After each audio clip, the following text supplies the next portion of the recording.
Hello everyone, this is Kundan Kumar. Welcome to learning sessions. तो कैसे हैं आप लोग? I hope you are doing well. तो अगर आप सीसीपी सर्टिफिकेशन की तैयारी कर रहे हो तो आज का सेशन आपके लिए काफ़ी ज़्यादा इंपॉर्टेंट रहने वाला है, क्योंकि इस सेशन के अंदर हम सीसीपी के कुछ इंपॉर्टेंट क्वेश्चंस को डिटेल में डिस्कस करने वाले हैं।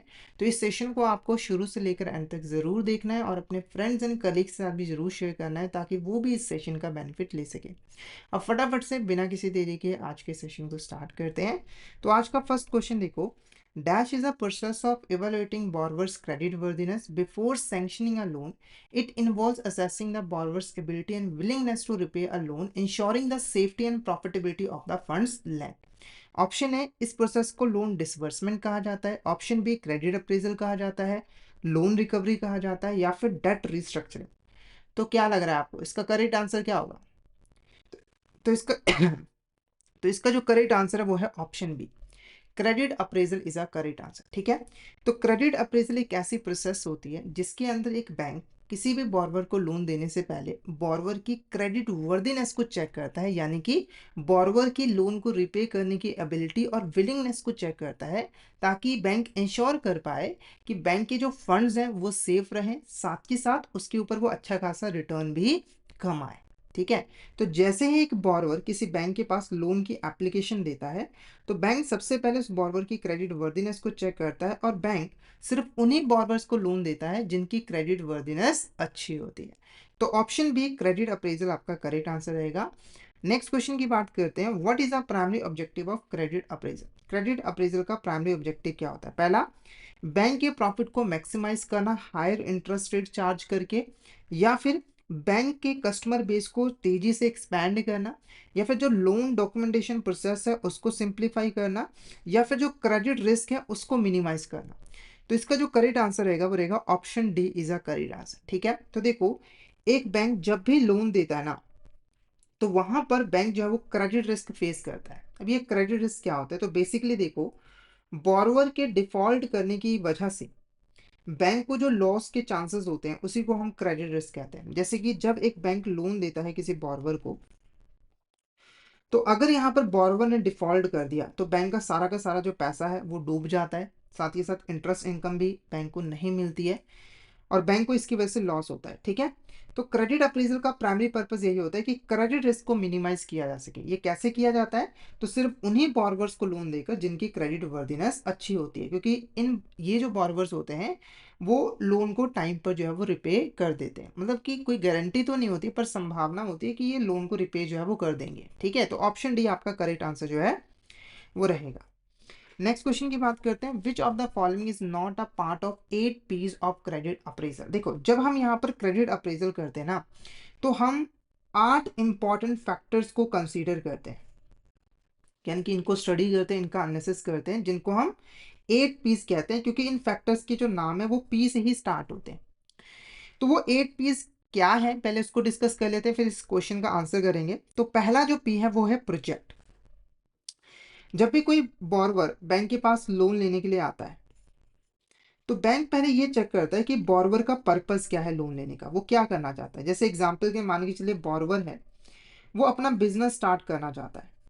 ठीक है, ये लोन लेने का पर्पस है। तो पहले बैंक इस पर्पस को अच्छे तरीके से एनालाइज करेगा कि जो पर्पस है वो वैलिड और लीगल है या फिर नहीं है। जैसे स्पेकुलेटिव पर्पस के लिए हमें लोन नहीं मिल सकता है, साथ ही साथ कोई इम्प्रैक्टिकल प्रोजेक्ट के लिए भी हमें लोन नहीं मिल सकता है। ठीक है। दूसरा जो पी है वो है पीपल। तो यहाँ पर बैंक जो है प्रोजेक्ट के पीछे जो पीपल्स है ना, जिन्होंने प्रोजेक्ट को इम्प्लीमेंट करना है, प्रोजेक्ट को मैनेज करना है, उनको चेक करा जाता है। जैसे नॉर्मली जो प्रमोटर्स है, जो मैनेजमेंट है कंपनी की, उनकी एबिलिटी और कॉम्पिटेंस को चेक किया जाता है कि क्या वो प्रोजेक्ट को अच्छे तरीके से मैनेज कर पाएंगे या फिर नहीं कर पाएंगे। फिर आता है आपका यहाँ पर प्रोसेस। प्रोसेस बेसिकली कि जो बिजनेस है वो कैसे ऑपरेट किया जाएगा, यानी कि जो काम है वो यहाँ पर कैसे किया जाएगा। जैसे कुछ लोग होते हैं जो कि लेबर का यूज़ करते हैं, कुछ लोग होते हैं जो कि मशीन का ज़्यादा यूज़ करते हैं, तो इस चीज़ को देखा जाएगा। उसके बाद नेक्स्ट जो पी है वो है प्रोडक्ट। यहाँ पर हम देखते हैं कि कौन सा प्रोडक्ट ऑफर किया जाएगा, यानी कि ये जो बिजनेस कर रहा है पर्सन, बिजनेस से ये कौन सा प्रोडक्ट जो है वो बनाएगा। जैसे मान के चलिए ये कार को बनाकर मार्केट में सेल करने का बिजनेस करना चाहता है, तो ये कार क्या है, यहाँ पर प्रोडक्ट है। फिर उसके बाद अगला पी है प्रोस्पेक्टस। प्रोस्पेक्ट भी चेक करता है कि मार्केट पोटेंशियल क्या है, यानी कि ये जो कार हम बना रहे हैं मार्केट में इसका पोटेंशियल क्या है, ये कितने मार्केट शेयर को कैप्चर कर पाएगा। फिर प्रोजेक्शन की जाती है कि इस प्रोजेक्ट से कितना यहाँ पर रेवेन्यू होगा, उसकी कॉस्ट कितनी आएगी, और फाइनेंशियल हेल्थ को हम एनालाइज करते हैं कि बिजनेस की फाइनेंशियल हेल्थ जो है वो कैसी रहेगी। फिर चेक किया जाता है यहाँ पर प्रॉफिटेबिलिटी। यहाँ पर हम देखते हैं कि ये जो बिजनेस है वो कितना प्रॉफिट जो है वो कमा पाएगा, क्योंकि अल्टीमेटली बिजनेस जो भी प्रॉफिट कमाएगा उससे ही वो लोन की रिपेमेंट जो है वो करेगा। फिर आता है प्रपोज रीपेमेंट। तो बॉर्वर यहाँ पर टाइम पर रिपेमेंट कर पाएगा लोन की या फिर नहीं कर पाएगा, उस चीज को हम यहाँ पर चेक जो है वो करते हैं। तो इसमें से कौन सा पार्ट नहीं है 8 पीस का, तो देखो प्रोस्पेक्ट भी है, प्रॉफिटेबिलिटी भी है, प्रोसेस भी है। तो option D none of the above is the correct answer, क्योंकि ये सारे के सारे आपके पार्ट हैं 8 पीस के। नेक्स्ट क्वेश्चन की बात करते हैं, which of the following is not a phase in credit appraisal process. ठीक है, तो जो आपकी क्रेडिट अप्रेजल प्रोसेस होती है उसके अंदर कई फेजेस जो है वो इन्वॉल्व होते हैं, तो इसमें से कौन सा फेज नहीं है। पहला देखो credit processing, credit sanctioning approval, credit documentation और क्रेडिट रिस्क मिटिगेशन। तो इसका जो करेक्ट आंसर रहेगा वो रहेगा ऑप्शन डी। क्यों? जब आप फेजेस को समझ लोगे आपको मीनिंग भी समझ आ जाएगा। ठीक है, तो देखो क्रेडिट अप्रेजल का काम है सिर्फ क्रेडिट रिस्क को असेस करना, क्रेडिट रिस्क को असेस करना, बॉर्रोवर की क्रेडिट वर्दीनेस को असेस करना।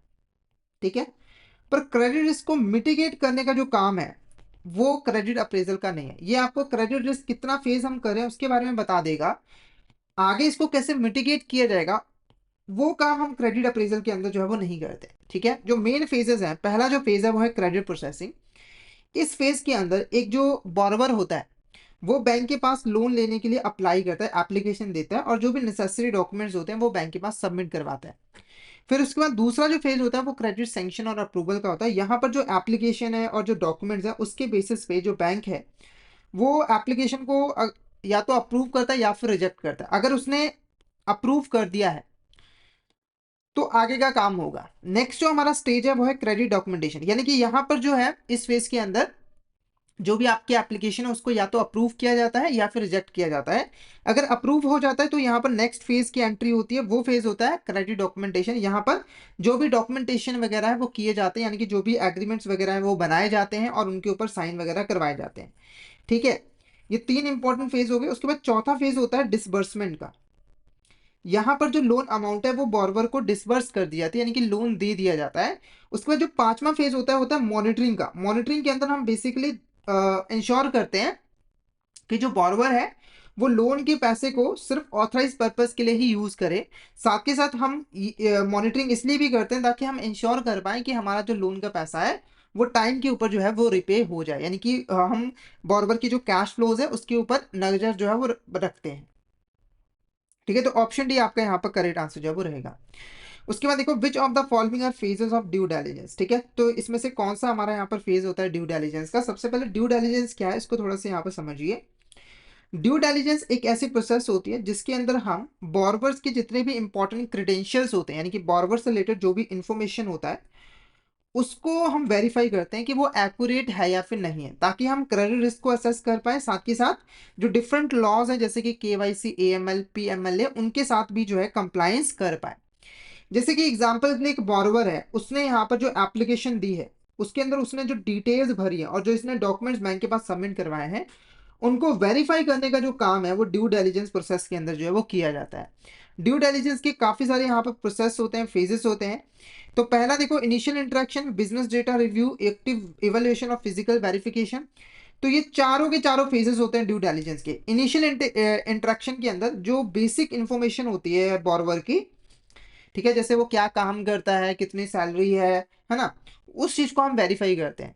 बिजनेस डेटा रिव्यू के अंदर हम बेसिकली बिजनेस से रिलेटेड जितना भी इंपॉर्टेंट डेटा है जैसे फाइनेंशियल रिकॉर्ड्स वगैरह हो गए, बिजनेस का प्रॉफिट कितना है, बिजनेस जो है वो प्रॉफिटेबल है या फिर नहीं है, उस चीज को चेक करते हैं। एक्टिव एवेल्यूएशन के अंदर हम बेसिकली जो भी रिस्क वगैरह है, जो इंडस्ट्री रिस्क है, उन सभी को हम इवेल्युएट जो है वो करते हैं। और फिजिकल वेरिफिकेशन के अंदर हम साइट पे जाकर जो एसेट्स वगैरह हैं, जो प्रॉपर्टीज वगैरह हैं, उनको हम फिजिकली वेरीफाई करते हैं और बिजनेस कैसे काम कर रहा है उस चीज को भी हम चेक जो है वो करते हैं। ठीक है, तो वैसे तो इसका जो करेक्ट आंसर है वो है option D, all of the above is the correct answer. ये सारे के सारे हमारे फेजेस होते हैं ड्यू डिलिजेंस के। तो यहाँ पर देखो इनिशियल इंटरेक्शन के अंदर जो बेसिक बोरवर की क्रेडेंशियल से उनकी बेसिक वेरिफिकेशन की जाती है। बिजनेस डेटा रिव्यू के अंदर फाइनेंशियल और ऑपरेशनल डॉक्यूमेंट्स को एग्जामिन किया जाता है। एक्टिव एवोल्यूशन के अंदर हम इंडस्ट्री क्राइटेरिया और कंप्लायंस का एनालाइज करते हैं। फिजिकल वेरिफिकेशन के अंदर हम साइट पे विजिट करते हैं, इंटरव्यू करते हैं एम्प्लॉयज को और एसेट्स को वेरीफाई करते हैं। और डाटा एनालिसिस और रिपोर्ट के अंदर हम बेसिकली रिस्क असेसमेंट रिपोर्ट जो है वो जनरेट करते हैं ताकि उसकी हेल्प से हम फाइनल डिसीजन मेकिंग वगैरह जो है वो कर सके। नेक्स्ट क्वेश्चन हमारा देखो क्या है, which of the following are key factors in credit appraisal. तो क्रेडिट अप्रेजल के अंदर की फैक्टर्स कौन कौन से हैं, ठीक है।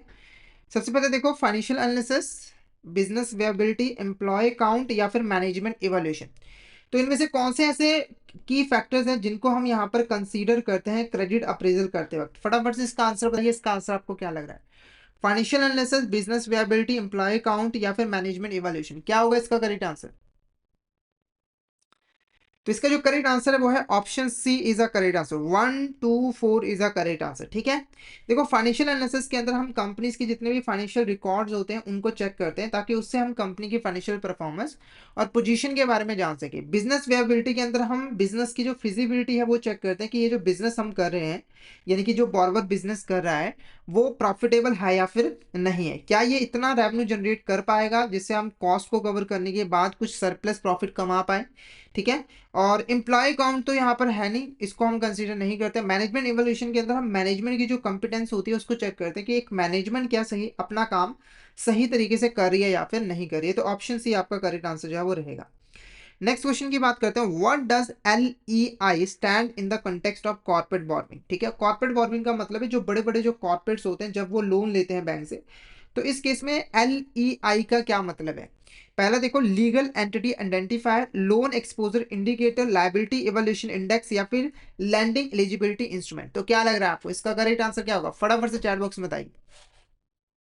तो इसका करेक्ट आंसर ऑप्शन है legal entity identifier is a correct answer. देखो लीगल एंटिटी आइडेंटिफायर जो है वो 20 डिजिट का एक कोड होता है, यूनिक कोड होता है जिसकी हेल्प से हम किसी भी कॉर्पोरेट बॉर्वर को आइडेंटिफाई कर सकते हैं और उनकी फाइनेंशियल ट्रांजैक्शंस को ट्रैक कर पाते हैं, ठीक है। नॉर्मली इस सिस्टम को इंट्रोड्यूस किया गया था ग्लोबल फाइनेंशियल क्राइसिस के बाद। जैसे ग्लोबल फाइनेंशियल क्राइसिस आया तो हमें यहाँ पर ध्यान दिया कि कॉर्पोरेट्स के ऊपर नजर रखना जरूरी है। तो यहाँ पर ये सिस्टम जो है वो लॉन्च किया गया था। इस सिस्टम के अंदर जो आपके बड़े कॉर्पोरेट बॉर्वर्स होते हैं उनको रजिस्ट्रेशन करवानी पड़ती है और उन्हें एक यूनिक कोड जो है वो मिलता है। और उस यूनिक कोड से हम उस कॉर्पोरेट की ट्रांजेक्शन्स को ट्रैक भी कर सकते हैं और उसे आइडेंटिफाई भी कर सकते हैं। इंडिया की अगर हम बात करें तो रिजर्व बैंक ऑफ इंडिया ने इसे इंडिया में जो है वो इम्प्लीमेंट किया था। और इंडिया के अंदर अगर कोई कॉर्पोरेट है उसका जो टोटल एक्सपोजर है, चाहे वो फंड बेस्ड है चाहे नॉन फंड बेस्ड एक्सपोजर है, वो 5 करोड़ या फिर उससे ज्यादा है, तो उस केस में उसे यहाँ पर लीगल एंटिटी आइडेंटिफायर जो है वो लेना कंपलसरी होता है, ठीक है। नेक्स्ट बात करते हैं, which of the following is not a valid purpose for a loan. तो देखो जब आप बैंक से लोन लेने के लिए जाते हो ना, तो बैंक हमेशा आपको एक वैलिड पर्पस के लिए ही जो है वो लोन देता है और वैलिड के साथ साथ ये लीगल भी होना चाहिए। तो इसमें से कौन सा वैलिड पर्पस नहीं है। पहला वर्किंग कैपिटल रिक्वायरमेंट, दूसरा स्पेकुलेटिव ट्रेडिंग, तीसरा टेक्नोलॉजी की अपग्रेडेशन या फिर एक्सपोर्ट फाइनेंस। तो फटाफट से इसका आंसर बताइए, इसका आंसर आपको क्या लग रहा है, क्या होगा इसका करेक्ट आंसर, कौन सा वैलिड पर्पस नहीं है। तो इसका करेक्ट आंसर रहेगा option B, speculative trading is a correct answer. देखो वर्किंग कैपिटल के लिए आपको लोन मिलता है। वर्किंग कैपिटल क्या होता है, आपको अपने बिजनेस की डे टू डे ऑपरेशंस को फाइनेंस करने के लिए जो पैसा चाहिए होता है वो वर्किंग कैपिटल होता है। तो बिजनेस करने के लिए आपको पैसा मिलता है। अगर टेक्नोलॉजी का अपग्रेडेशन, यहाँ पर भी आप अपने बिजनेस को एक्सपैंड कर रहे हो तो पैसा मिलता है। एक्सपोर्ट, आप एक्सपोर्ट करें तो उसके लिए तो पैसा मिलता है, तो प्रायोरिटी सेक्टर के अंदर भी आता है। उसके बाद देखो what are the cardinal principles of lending. तो देखो जब एक बैंक लैंडिंग करता है और क्रेडिट अप्रेजल करता है तो वो 4 इंपॉर्टेंट प्रिंसिपल्स को जो है वो फॉलो करता है लैंडिंग करते वक्त और क्रेडिट अप्रेजल करते वक्त, ताकि वो सही तरीके से लैंडिंग प्रैक्टिसेस को परफॉर्म कर पाए। उन 4 प्रिंसिपल को हम कार्डिनल प्रिंसिपल्स कहते हैं। तो इसमें से कौन सा हमारा कार्डिनल प्रिंसिपल है। पहला देखो evaluate credit worthiness, purpose of loan, collateral assessment, cash flow analysis. तो फटाफट से बताइए कि 4 कार्डिनल प्रिंसिपल्स में से कौन से प्रिंसिपल्स हैं, फटाफट से इसका आंसर बताइए। तो इसका करेक्ट आंसर रहेगा option D is the correct answer. ये चारों इंपॉर्टेंट कार्डिनल प्रिंसिपल्स हैं। पहला जो कार्डिनल प्रिंसिपल है वो कहता है बैंक को कि आपको अगर लोन देना है तो लोन देने से पहले आपको बॉर्रोवर की क्रेडिट वर्दिनेस को चेक करना पड़ेगा, यानी कि उसकी लोन को रिपे करने की एबिलिटी और विलिंगनेस को चेक करना पड़ेगा। और अगर क्रेडिट वर्दिनेस अच्छी है तभी आपको लोन देना है, अदरवाइज आपको लोन नहीं देना है। उसके बाद आपको पर्पज ऑफ लोन भी चेक करना है। अगर जो पर्पज है वो वैलिड है और लीगल है तभी आपको लोन देना है, अदरवाइज आपको लोन नहीं देना है। कोलैटरल असेसमेंट, तो अगर आपको लोन देना है तो लोन देते वक्त आप बॉर्रोवर से कोलैटरल जो है वो लोगे, यानी कि उसकी कोई ना कोई एसेट जो है अपने पास एज अ सिक्योरिटी पर्पस के लिए गिरवी रखवाओगे, ताकि अगर बॉर्रोवर डिफॉल्ट कर दे तो आप उस एसेट को सेल करके अपना पैसा जो है वो रिकवर कर पाओ। कैश फ्लो एनालिसिस, इसके अंदर आपको अगर कोई बिजनेस है, ठीक है, तो उसका कैश फ्लो एनालिसिस जो है वो प्रॉपर तरीके से करना है, ताकि आप उसकी फाइनेंशियल पोजीशन और परफॉर्मेंस के बारे में जान सको और उसकी बेसिस पे आप डिसीजन ले सको कि आपको लोन देना है या फिर नहीं देना है। तो ऑप्शन डी आपका करेक्ट आंसर जो है वो रहेगा। उसके बाद देखो which ratios are use for assess liquidity, तो इनमें से कौन से ऐसे रेशियोज हैं जिनका हम यूज करते हैं किसी भी बिजनेस की लिक्विडिटी को असेस करने के लिए। पहला देखो current ratio, debt to equity ratio, quick ratio और नेट प्रॉफिट मार्जिन। तो इसका जो करेक्ट आंसर रहेगा वो रहेगा 1 and 3 is a correct answer. देखो करंट रेशियो और क्विक रेशियो ये दो इंपॉर्टेंट रेशियोज हैं जिनका यूज करते हैं हम किसी भी कंपनी या फिर बिजनेस की लिक्विडिटी को चेक करने के लिए। लिक्विडिटी का मतलब है कि उसके पास लिक्विड एसेट्स अवेलेबल हैं जिससे वो आसानी से अपनी शॉर्ट टर्म फाइनेंशियल ऑब्लिगेशंस की पेमेंट जो है उनकी ड्यू डेट के ऊपर कर पाएगी। तो करंट रेशियो बेसिकली आपको बताती है कि कंपनी के पास कितनी करंट एसेट्स है as comparison to current liabilities. अगर करंट एसेट ज्यादा है, जैसे 2:1 रेशियो है, इसका मतलब 1 रुपए की करंट लायबिलिटी तो 2 रुपए की करंट एसेट, तो यहाँ पर कंपनी की लिक्विडिटी अच्छी है, वो आसानी से अपने करंट लायबिलिटीज की पेमेंट कर देगी, ठीक है, और शॉर्ट टर्म के अंदर सॉल्वेंट भी रहेगी। क्विक रेशियो आपको थोड़ा और अच्छे से बताती है, क्योंकि क्विक रेशियो के अंदर आपको क्विक एसेट कितनी है आपकी और करंट लायबिलिटीज कितनी है उसके बारे में पता लगता है। क्विक एसेट्स बहुत ज्यादा लिक्विड एसेट्स होती है, इनको आप बहुत जल्दी कैश में जो है वो कन्वर्ट कर सकते हो और अपनी पेमेंट वगैरह जो है वो कर सकते हो। तो ये दो इंपॉर्टेंट रेशियो है। डेट टू इक्विटी रेशियो ये बेसिकली लॉन्ग टर्म के अंदर कंपनी सॉल्वेंट रहेगी या फिर नहीं रहेगी उसको चेक करने में हेल्प करती है। ये हमें बताते हैं कि एक कंपनी के अंदर कितना पैसा डेट वालों का लगा हुआ है और कितना पैसा जो है वो ऑनर्स का लगा हुआ है। अगर ये रेशियो ज्यादा है, जैसे अगर ये रेशियो 2:1 है, इसका मतलब क्या हुआ कि डेट का पैसा 2 रुपए है तो ऑनर का सिर्फ 1 रुपए है, तो ये कंपनी अच्छी नहीं मानी जाती क्योंकि इसके ऊपर डेट का बर्डन बहुत ज्यादा है। नेट प्रॉफिट मार्जिन जो है वो आपको कंपनी की प्रॉफिटेबिलिटी के बारे में जो है वो बताता है कि कंपनी कितना अच्छा जो है वो प्रॉफिट जो है वो कमा रही है, ठीक है। नेक्स्ट बात करते हैं what is the primary source of loan repayment for a term loan. अगर एक बैंक टर्म लोन देता है किसी बॉर्रोवर को, अगर एक बैंक टर्म लोन देता है किसी बॉर्रोवर को, तो रिपेमेंट का बेस्ट सोर्स क्या है? पहले देखा एसेट को सेल करके, या फिर बिजनेस कैश फ्लोज, या फिर गवर्नमेंट गारंटीज, या फिर रीफाइनेंसिंग। तो फटाफट से यहाँ पर बताइए। जैसे अगर एक एक्सवाइजेड बैंक है, उसने यहाँ पर 5 करोड़ का लोन दिया है एबीसी कंपनी को, तो लोन की रिपेमेंट के लिए बेस्ट सोर्स क्या रहेगा? जैसे अगर एबीसी कंपनी ने अपनी जो बिल्डिंग है वो बैंक के पास गिरवी रखी हो, तो क्या बिल्डिंग को सेल करके, या फिर बिजनेस यहाँ पर जो है वो काम करेगा और उससे वो कैश फ्लो जनरेट करेगा, प्रॉफिट कमाएगा और उससे रीपेमेंट की जाएगी, या फिर गवर्नमेंट की गारंटी ली जाएगी, या फिर रीफाइनेंसिंग की जाएगी। तो इसका जो करेक्ट आंसर है वो है option B, business cash flows is a correct answer. Business cash flows आपका करेक्ट आंसर जो है वो रहेगा। देखो हर बैंक चाहती है कि उसे हार्श एक्शंस ना लेने पड़े, लीगल एक्शंस ना लेने पड़े, सिंपल बॉर्बर ने लोन दिया है वो प्रॉफिट कमाए, अपना काम करे और लोन की रिपेमेंट जो है वो कर दे आराम से, कोई दिक्कत ना हो, ठीक है। क्योंकि एसेट से तो लास्ट ऑप्शन बचती है ना, तो प्राइमरी जो सोर्स है वो बिजनेस कैश फ्लोज ही है। नेक्स्ट क्वेश्चन की बात करते हैं which of the following is not a role of new business group committee. ठीक है, यहां पर आपकी कमिटी भी आएगी। तो इसमें से कौन सा रोल नहीं है न्यू बिजनेस ग्रुप कमेटी का? देखो ये जो न्यू बिजनेस ग्रुप कमेटी है ना, ये बेसिकली जो लार्ज क्रेडिट प्रपोजल्स होते हैं ना उसको रिव्यू करने का काम करते हैं और अप्रूव करने का काम करते हैं। जैसे अगर एक एक्सपेक्टेड कंपनी है, वो एबीसी बैंक के पास आई और उससे कहा कि मुझे 100 करोड़ का लोन दीजिए, तो ये एक लार्ज क्रेडिट प्रपोजल है, तो इसको रिव्यू और अप्रूव करने का काम जो है वो न्यू बिजनेस ग्रुप कमेटी करती है।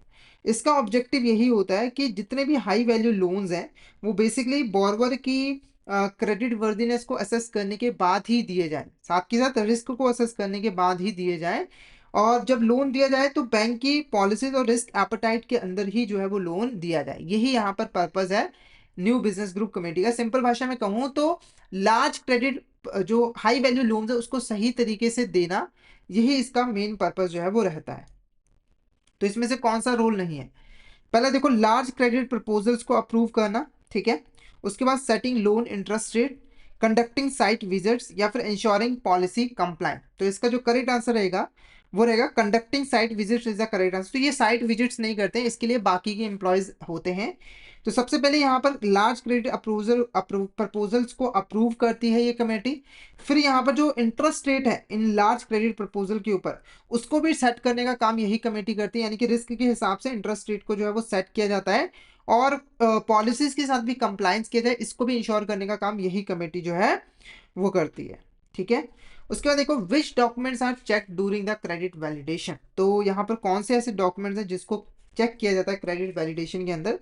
सबसे पहले क्रेडिट वैलिडेशन है क्या, इसको थोड़ा समझ लीजिए। देखो, क्रेडिट वैलिडेशन एक ऐसी प्रोसेस होती है जिसके अंदर जो भी क्रेडिट रिलेटेड इंफॉर्मेशन होती है इंडिविजुअल्स या फिर बिजनेसेस की, जो कि उसने बैंक को दिया है, उसको वेरीफाई और कंफर्म किया जाता है कि वो जो डेटा है वो एक्यूरेट है और अथेंटिकेट है, मतलब एक्यूरेट है। सिंपल भाषा में कहूँ तो क्रेडिट वैलिडेशन बेसिकली जो भी क्रेडिट रिलेटेड इंफॉर्मेशन होती है इंडिविजुअल्स और बिजनेसेस की, उसको वेरीफाई और कंफर्म करने का काम करता है कि जो भी डेटा है वो बिल्कुल यहाँ पर एक्यूरेट है, उसके अंदर कोई भी मैनिपुलेशन जो है वो नहीं की गई है, ठीक है। तो कौन कौन से यहाँ पे डॉक्यूमेंट चेक किए जाते हैं ड्यूरिंग द क्रेडिट वैलिडेशन? सबसे पहले यहाँ पर जो जीएसटी का रिटर्न है वो चेक किया जाता है, board resolution, pan and tan card, उसके बाद एम्प्लॉय अटेंडेंस रिकॉर्ड्स। तो इसका जो करेक्ट आंसर रहेगा वो ऑप्शन सी रहेगा। जीएसटी रिटर्न चेक किया जाता है, बोर्ड रेजोल्यूशन चेक किया जाता है, पैन और टैन कार्ड चेक किया जाता है, एम्प्लॉय अटेंडेंस रिकॉर्ड को चेक नहीं किया जाता है क्रेडिट वैलिडेशन के लिए, ठीक है। क्लियर? आपको कोई डाउट हो चैट बॉक्स में मैसेज करके पूछ सकते हो। क्लियर हो गया तो एक बार मैसेज करके जरूर बता दीजिएगा कि आपको यहाँ तक क्लियर हो गया। अब नेक्स्ट क्वेश्चन करने से पहले, अगर आप सिस्टमेटिक वे में सीसीपी सर्टिफिकेशन की तैयारी करना चाहते हो तो आप हमारे कोर्सेज में एनरोल कर सकते हो, जहाँ पर आपको सारा का सारा जो सिलेबस है वो कंसेप्चुअल वीडियोस की फॉर्म में मिल जाता है, और इन वीडियोस की ड्यूरेशन भी काफ़ी कम होती है, जिससे आप बहुत ही कम टाइम में सीसीपी एग्जाम की प्रिपरेशन जो है वो कर सकते हो। प्रैक्टिस के लिए हम आपको mock test, mega mock test भी प्रोवाइड करते हैं, ठीक है। और ये जो लाइव क्लास होती है वो आपको रिकॉर्डेड फॉर्म में भी मिल जाती है। तो ओवरऑल हमारा जो कोर्स है वो आपके लिए बेस्ट कोर्स है, तो जल्दी से जल्दी हमारे कोर्स में जो है वो एनरोल कर लीजिए। हमारे जो कोर्सेज है वो इजीली एक्सेसिबल है, आपको हमारे ऐप जो है वो ऐप स्टोर, प्ले स्टोर दोनों ही जगहों पे मिल जाएंगे। आपको जस्ट टाइप करना है लर्निंग सेशन आईबीएफ एग्जाम्स, और इन ऐप के थ्रू आप आसानी से हमारे कोर्सेज में एनरोल कर सकते हो। और अगर आप अभी हमारे कोर्स में एनरोल करते हो तो आपको लगभग 82% तक का ऑफ मिल जाएगा हमारे कोर्सेज पे, जिसके लिए आपको कूपन कोड यूज़ करना है विंटर। तो फटाफट से इस कूपन कोड का यूज़ करके हमारे कोर्स में एनरोल कर लीजिए, और हमारे टेलीग्राम चैनल को भी जरूर ज्वाइन कर लीजिएगा, क्योंकि हम इसमें एग्जाम से रिलेटेड, क्लासेस से रिलेटेड जितने भी इंपॉर्टेंट अपडेट्स हैं वो डालते रहते हैं। और अगर आपको भी किसी भी तरह की क्वेरी आती है तो आप इस चैनल पर मैसेज कर सकते हो। तो फटाफट से हमारे टेलीग्राम चैनल को ज्वाइन कर लीजिए ताकि कोई इंपॉर्टेंट अपडेट आपसे मिस ना हो जाए। इसका लिंक आपको वीडियो के डिस्क्रिप्शन बॉक्स में मिल जाएगा। ओके, तो अब बढ़ते हैं नेक्स्ट क्वेश्चन की तरफ। नेक्स्ट क्वेश्चन क्या है? Which factors are assessed in business viability. जब हम किसी प्रोजेक्ट की विएबिलिटी को चेक कर रहे होते हैं या फिर किसी बिजनेस की विएबिलिटी को चेक कर रहे होते हैं, तो कौन से फैक्टर्स को हम कंसीडर करते हैं? देखो, बिजनेस विएबिलिटी का मतलब है कि ये जो बिजनेस है वो प्रॉफिटेबल है या फिर नहीं है। हम बिजनेस की जो फिजिबिलिटी है वो चेक करते हैं। अगर एक बिजनेस फिजिबल होता है, इसका मतलब है कि वो प्रोजेक्ट प्रॉफिटेबल है, यानी कि वो इतना रेवेन्यू तो जनरेट कर लेगा जिससे हम कॉस्ट को भी कवर कर पाएंगे, और उसके बाद भी हमारे को कुछ पैसा बच जाएगा जो कि प्रॉफिट होगा, ठीक है, जिससे हम आसानी से लोन की रिपेमेंट कर सकते हैं। तो बिजनेस विएबिलिटी को चेक करने के लिए सबसे पहले हम इंडस्ट्री का ट्रेंड चेक करते हैं, कि यानी कि जो बिजनेस है वो जिस इंडस्ट्री में ऑपरेट करता है उसका ट्रेंड क्या है, यानी कि उसकी ग्रोथ हो रही है इंडस्ट्री की या फिर डिक्लाइन हो रही है।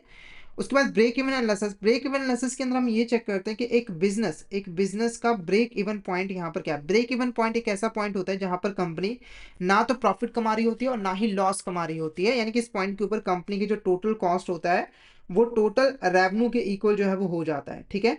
तो और ब्रेक इवन एनालिसिस से हम पता लगाते हैं कि कंपनी को ब्रेक इवन अचीव करने के लिए कितनी सेल्स करनी पड़ेगी, और ब्रेक इवन से ज्यादा सेल्स करके वो प्रॉफिट कमाएगी, ठीक है। तो कितना यहाँ पर प्रॉफिट कमाने के लिए सेल्स मिनिमम चाहिए उसको हम आइडेंटिफाई कर सकते हैं। एम्प्लॉय की सैलरीज, इसकी हमें ज़रूरत नहीं पड़ती है। मार्केट डिमांड, प्रोडक्ट की, यानी कि बिजनेस जो प्रोडक्ट बनाता है उसकी मार्केट डिमांड यहाँ पर कितनी है, या फिर सर्विस बनाता है उसकी मार्केट डिमांड कितनी है। तो industry trend, break even analysis और मार्केट डिमांड, यानी कि जो करेक्ट आंसर रहेगा वो ऑप्शन बी रहेगा। 1, 2 and 4 is a correct answer. 1, 2 and 4 is a correct answer. Option B आपका करेक्ट आंसर जो है वो रहेगा। नेक्स्ट क्वेश्चन देखो, what does DSCR stand for.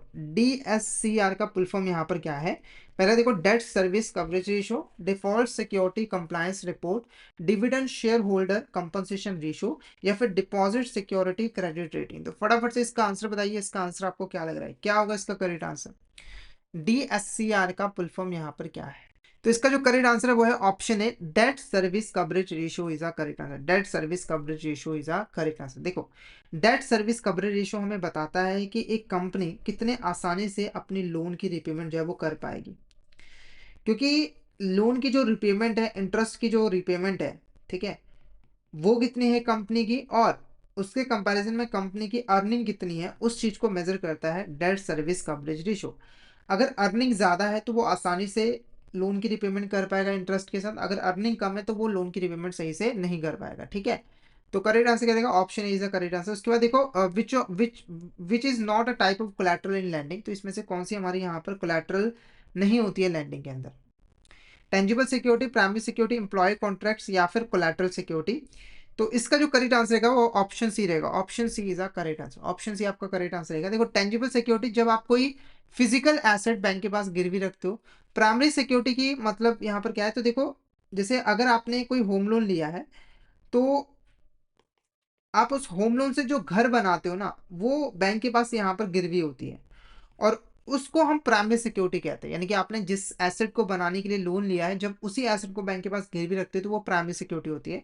Collateral security क्या होती है? तो प्राइमरी सिक्योरिटी के अलावा कुछ एडिशनल सिक्योरिटी आपको बैंक को देनी पड़ती है कई बार। जैसे अगर आपका क्रेडिट स्कोर अच्छा नहीं है तो आपको प्राइमरी सिक्योरिटी के अलावा भी कुछ सिक्योरिटीज जो है वो बैंक को देनी पड़ेगी, तभी वो आपको लोन देगा। तो उसी को हम कोलैटरल सिक्योरिटी जो है वो कहते हैं, उसी को हम कोलैटरल सिक्योरिटी जो है वो कहते हैं, ठीक है। नेक्स्ट बात करते हैं, what are challenges in enforcing collateral in India. ठीक है, तो अगर एक बैंक कोलैटरल को एनफोर्स करता है तो क्या क्या चैलेंजेस से फेस करने पड़ते हैं? पहले यहाँ पर एनफोर्सिंग कोलैटरल का मीनिंग समझिए कि ये क्या है। एनफोर्सिंग कोलैटरल, देखो, एनफोर्सिंग कोलैटरल का सिंपल सा मतलब है कि बोरोवर ने डिफॉल्ट कर दिया है, ठीक है, और बैंक अपना पैसा रिकवर करने के लिए बोरोवर की एसेट्स को अपने पोजेशन में ले चुका है और उसकी सेल करना चाहता है, सेल करना चाहता है ताकि उससे अपना पैसा जो है वो रिकवर कर पाए, ठीक है। जैसे एक एबीसी बैंक था और यहाँ पर एक एक्स पर्सन था, एक्स पर्सन ने 10 लाख रुपए का होम लोन लिया और इसने अपना घर बनाया, ठीक है, और उसके बाद क्या हुआ कि इसने डिफॉल्ट कर दिया, लोन की रिपेमेंट नहीं की, तो एबीसी बैंक ने इसके घर को अपने कब्जे में लिया और उसको सेल करके अपना पैसा रिकवर कर लिया। तो जब यह एबीसी बैंक जो है वो प्रॉपर्टी को अपने कब्जे में ले रही है और उसे सेल कर रही है, उसी को हम एनफोर्सिंग कोलैटरल कहते हैं। तो यहाँ पर कुछ चैलेंजेस हैं, जैसे कि लीगल डिलेज। अगर आपको कोर्ट के थ्रू ऑर्डर लेना पड़ रहा है एसेट को अपने पोजेशन में लेने और सेल करने के लिए, तो वहां पर लीगल डिलेज होते हैं, क्योंकि कोर्ट में केस बहुत लंबे चलते रहते हैं। वैल्यू डेप्रिसिएशन, आप देखो, जब कोई एसेट ऐसी हो जो समय के साथ जिसकी वैल्यू कम हो, जैसे अगर आपने कोई घर लिया था और उसको बैंक के पास यहाँ पर गिरवी रख दिया है, तो उस केस में देखो घर जो है वो समय के साथ डेप्रिशिएट होगा, उसकी वैल्यू जो है वो कम हो जाएगी क्योंकि घर पुराना हो जाएगा, ठीक है, रिपेयर वगैरह का काम जो है वो करवाना पड़ता होगा। तो ये भी एक चैलेंज होता है, लीगल डिलेज भी एक चैलेंज होता है। उसके बाद इमोशनल अटैचमेंट, इमोशनल देख, कई बार क्या होता है कि जो लोग होते हैं वो अपने घर के साथ इतना ज़्यादा अटैच हो जाते हैं कि वो आपको अपने घर को छोड़ने के लिए तैयार नहीं होते हैं, और वहाँ पर बैंक को काफ़ी जो है वो दिक्कत आती है। हाई रीसेल वैल्यू, तो ये चैलेंज नहीं है। तो करेक्ट आंसर ऑप्शन बी रहेगा। ये तीन इंपॉर्टेंट चैलेंजेस होते हैं कोलैटरल को एनफोर्स करते वक्त, तो ऑप्शन बी आपका यहाँ पर करेक्ट आंसर जो है वो रहेगा। उसके बाद देखो, which of these is not a type of due diligence. इसमें से कौन सी हमारी यहाँ पर ड्यू डिलिजेंस की टाइप नहीं है? पहला देखो, financial due diligence, legal due diligence, employee due diligence, या फिर कमर्शियल ड्यू डिलिजेंस। फटाफट से इसका आंसर बताइए। ड्यू डिलिजेंस का मीनिंग हमने अच्छे तरीके से समझ लिया है, तो फटाफट से यहाँ पर इसका आंसर बताइए कि इसमें से कौन सी हमारी टाइप नहीं है ड्यू डिलिजेंस की, जल्दी करिए। तो employ due diligence is a correct answer. बाकी financial due diligence, legal due diligence और कमर्शियल ड्यू डिलिजेंस, ये तीन इंपॉर्टेंट टाइप हैं ड्यू डिलिजेंस की। तो पहले अगर हम फाइनेंशियल ड्यू डिलिजेंस की बात करें तो यहाँ पर हम कंपनीज के जो फाइनेंशियल रिकॉर्ड्स होते हैं, इनकम, डेट, क्रेडिट वर्दिनेस, इन सभी चीज़ों को एग्जामिन करते हैं ताकि हम ये जान पाए कि बोरोवर की क्रेडिट वर्दिनेस कैसी है, ठीक है, और उसने जो ये डिटेल्स प्रोवाइड किए हैं बैंक को वो एक्यूरेट है या फिर नहीं, क्योंकि इन इन्फॉर्मेशन के बेस पर ही हम बोरोवर की क्रेडिट वर्दीनेस को इवेल्युएट करेंगे। अगर ये इन्फॉर्मेशन गलत होगी तो हमारी इवोल्यूशन भी गलत हो जाएगी और हमारा डिसीजन भी गलत हो जाएगा।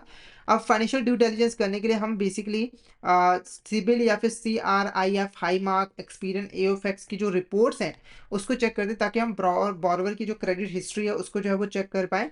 यहाँ पर हम बैलेंस शीट का एनालिसिस करते हैं, प्रॉफिट एंड लॉस स्टेटमेंट का एनालिसिस करते हैं, कैश फ्लो स्टेटमेंट का एनालिसिस करते हैं, ताकि इससे हम जान पाए कि कंपनी की फाइनेंशियल पोजीशन कैसी है, फाइनेंशियल परफॉर्मेंस कैसी है, और वो टैक्स फाइलिंग वगैरह सही तरीके से कर रही है कि नहीं। कमर्शियल ड्यू डिलिजेंस के अंदर हम बेसिकली कंपनी की जो इंडस्ट्री है उसको इवेल्युएट करते हैं, कंपनी की जो मार्केट पोजीशन है उसको चेक करते हैं, कंपटीटर्स को चेक करते हैं, और रेवेन्यू मॉडल को चेक करते हैं, ताकि हम ये जान पाए कि कंपनी जो बिजनेस कर रही है क्या वो बिजनेस में सक्सेसफुल हो पाएगी या फिर नहीं हो पाएगी। यहाँ पर जो भी सेल्स डाटा या GST रिकॉर्ड्स है, बिजनेस कॉन्ट्रैक्ट्स है, उनको जो है अच्छे तरीके से वेरीफाई किया जाता है। साथ ही साथ सप्लाई चेन रिस्क को भी एनालाइज जो है वो किया जाता है, और फ्यूचर ग्रोथ प्रोस्पेक्ट को भी चेक किया जाता है। फिर आता है आपका यहाँ पर लीगल ड्यू डिलिजेंस। क्या आता है आपका यहाँ पर legal due diligence? Legal due diligence के अंदर जो लीगल डॉक्यूमेंट्स होते हैं उसको हम यहाँ पर चेक करते हैं, जैसे कि कंपनी की रजिस्ट्रेशन प्रॉपर तरीके से करवाई गई है कि नहीं। साथ ही साथ डायरेक्टर आइडेंटिफिकेशन नंबर को भी चेक किया जाता है, कंप्लायंस रिकॉर्ड्स भी चेक किए जाते हैं, और MCA यानी कि मिनिस्ट्री ऑफ कॉर्पोरेट अफेयर्स की वेबसाइट के ऊपर जाकर कोई भी लीगल केस या फिर फ्रॉड अलर्ट को भी चेक जो है वो किया जाता है। ठीक है, और ये जो लीगल ड्यू डिलिजेंस है वो कंफर्म करता है कि हमारे यहाँ पे जो PF, ESI और GST लेबर लॉज है उनके साथ प्रॉपर तरीके से जो है वो कंप्लाइंस किया गया। ठीक है, तो ये आपके यहाँ पर 3 इंपॉर्टेंट टाइप्स थे ड्यू डिलिजेंस के। क्लियर आपको यहाँ तक? एक बार मुझे चैट बॉक्स में बता दीजिए, और कोई भी डाउट आता है तो आप चैट बॉक्स में मैसेज करके जो है वो पूछ सकते हो। नेक्स्ट क्वेश्चन की अगर हम यहाँ पर बात करें, what are the primary purpose of collecting passport details for large borrow in the public sector bank? ठीक है, देखो पब्लिक सेक्टर बैंक जब कोई लार्ज लोन देती है, ठीक है, तो वहां पर ना पब्लिक सेक्टर बैंक बाकी डॉक्यूमेंट्स के साथ बोरोवर की जो पासपोर्ट डिटेल्स है वो भी कलेक्ट करती है। क्यों करती है? ताकि अगर बाई चांस बोरोवर डिफॉल्ट करता है तो बोरोवर जो है वो देश से बाहर ना निकल पाए, यानी कि देश से बाहर भाग ना पाए। जैसे कि आपने कई केसेस देखे होंगे, जैसे नीरव मोदी, विजय माल्या, ये इन्होंने डिफॉल्ट किया, बैंकों का पैसा लेकर विदेश भाग गए, फॉरेन भाग गए, लंदन लंदन भाग गए जो है ना।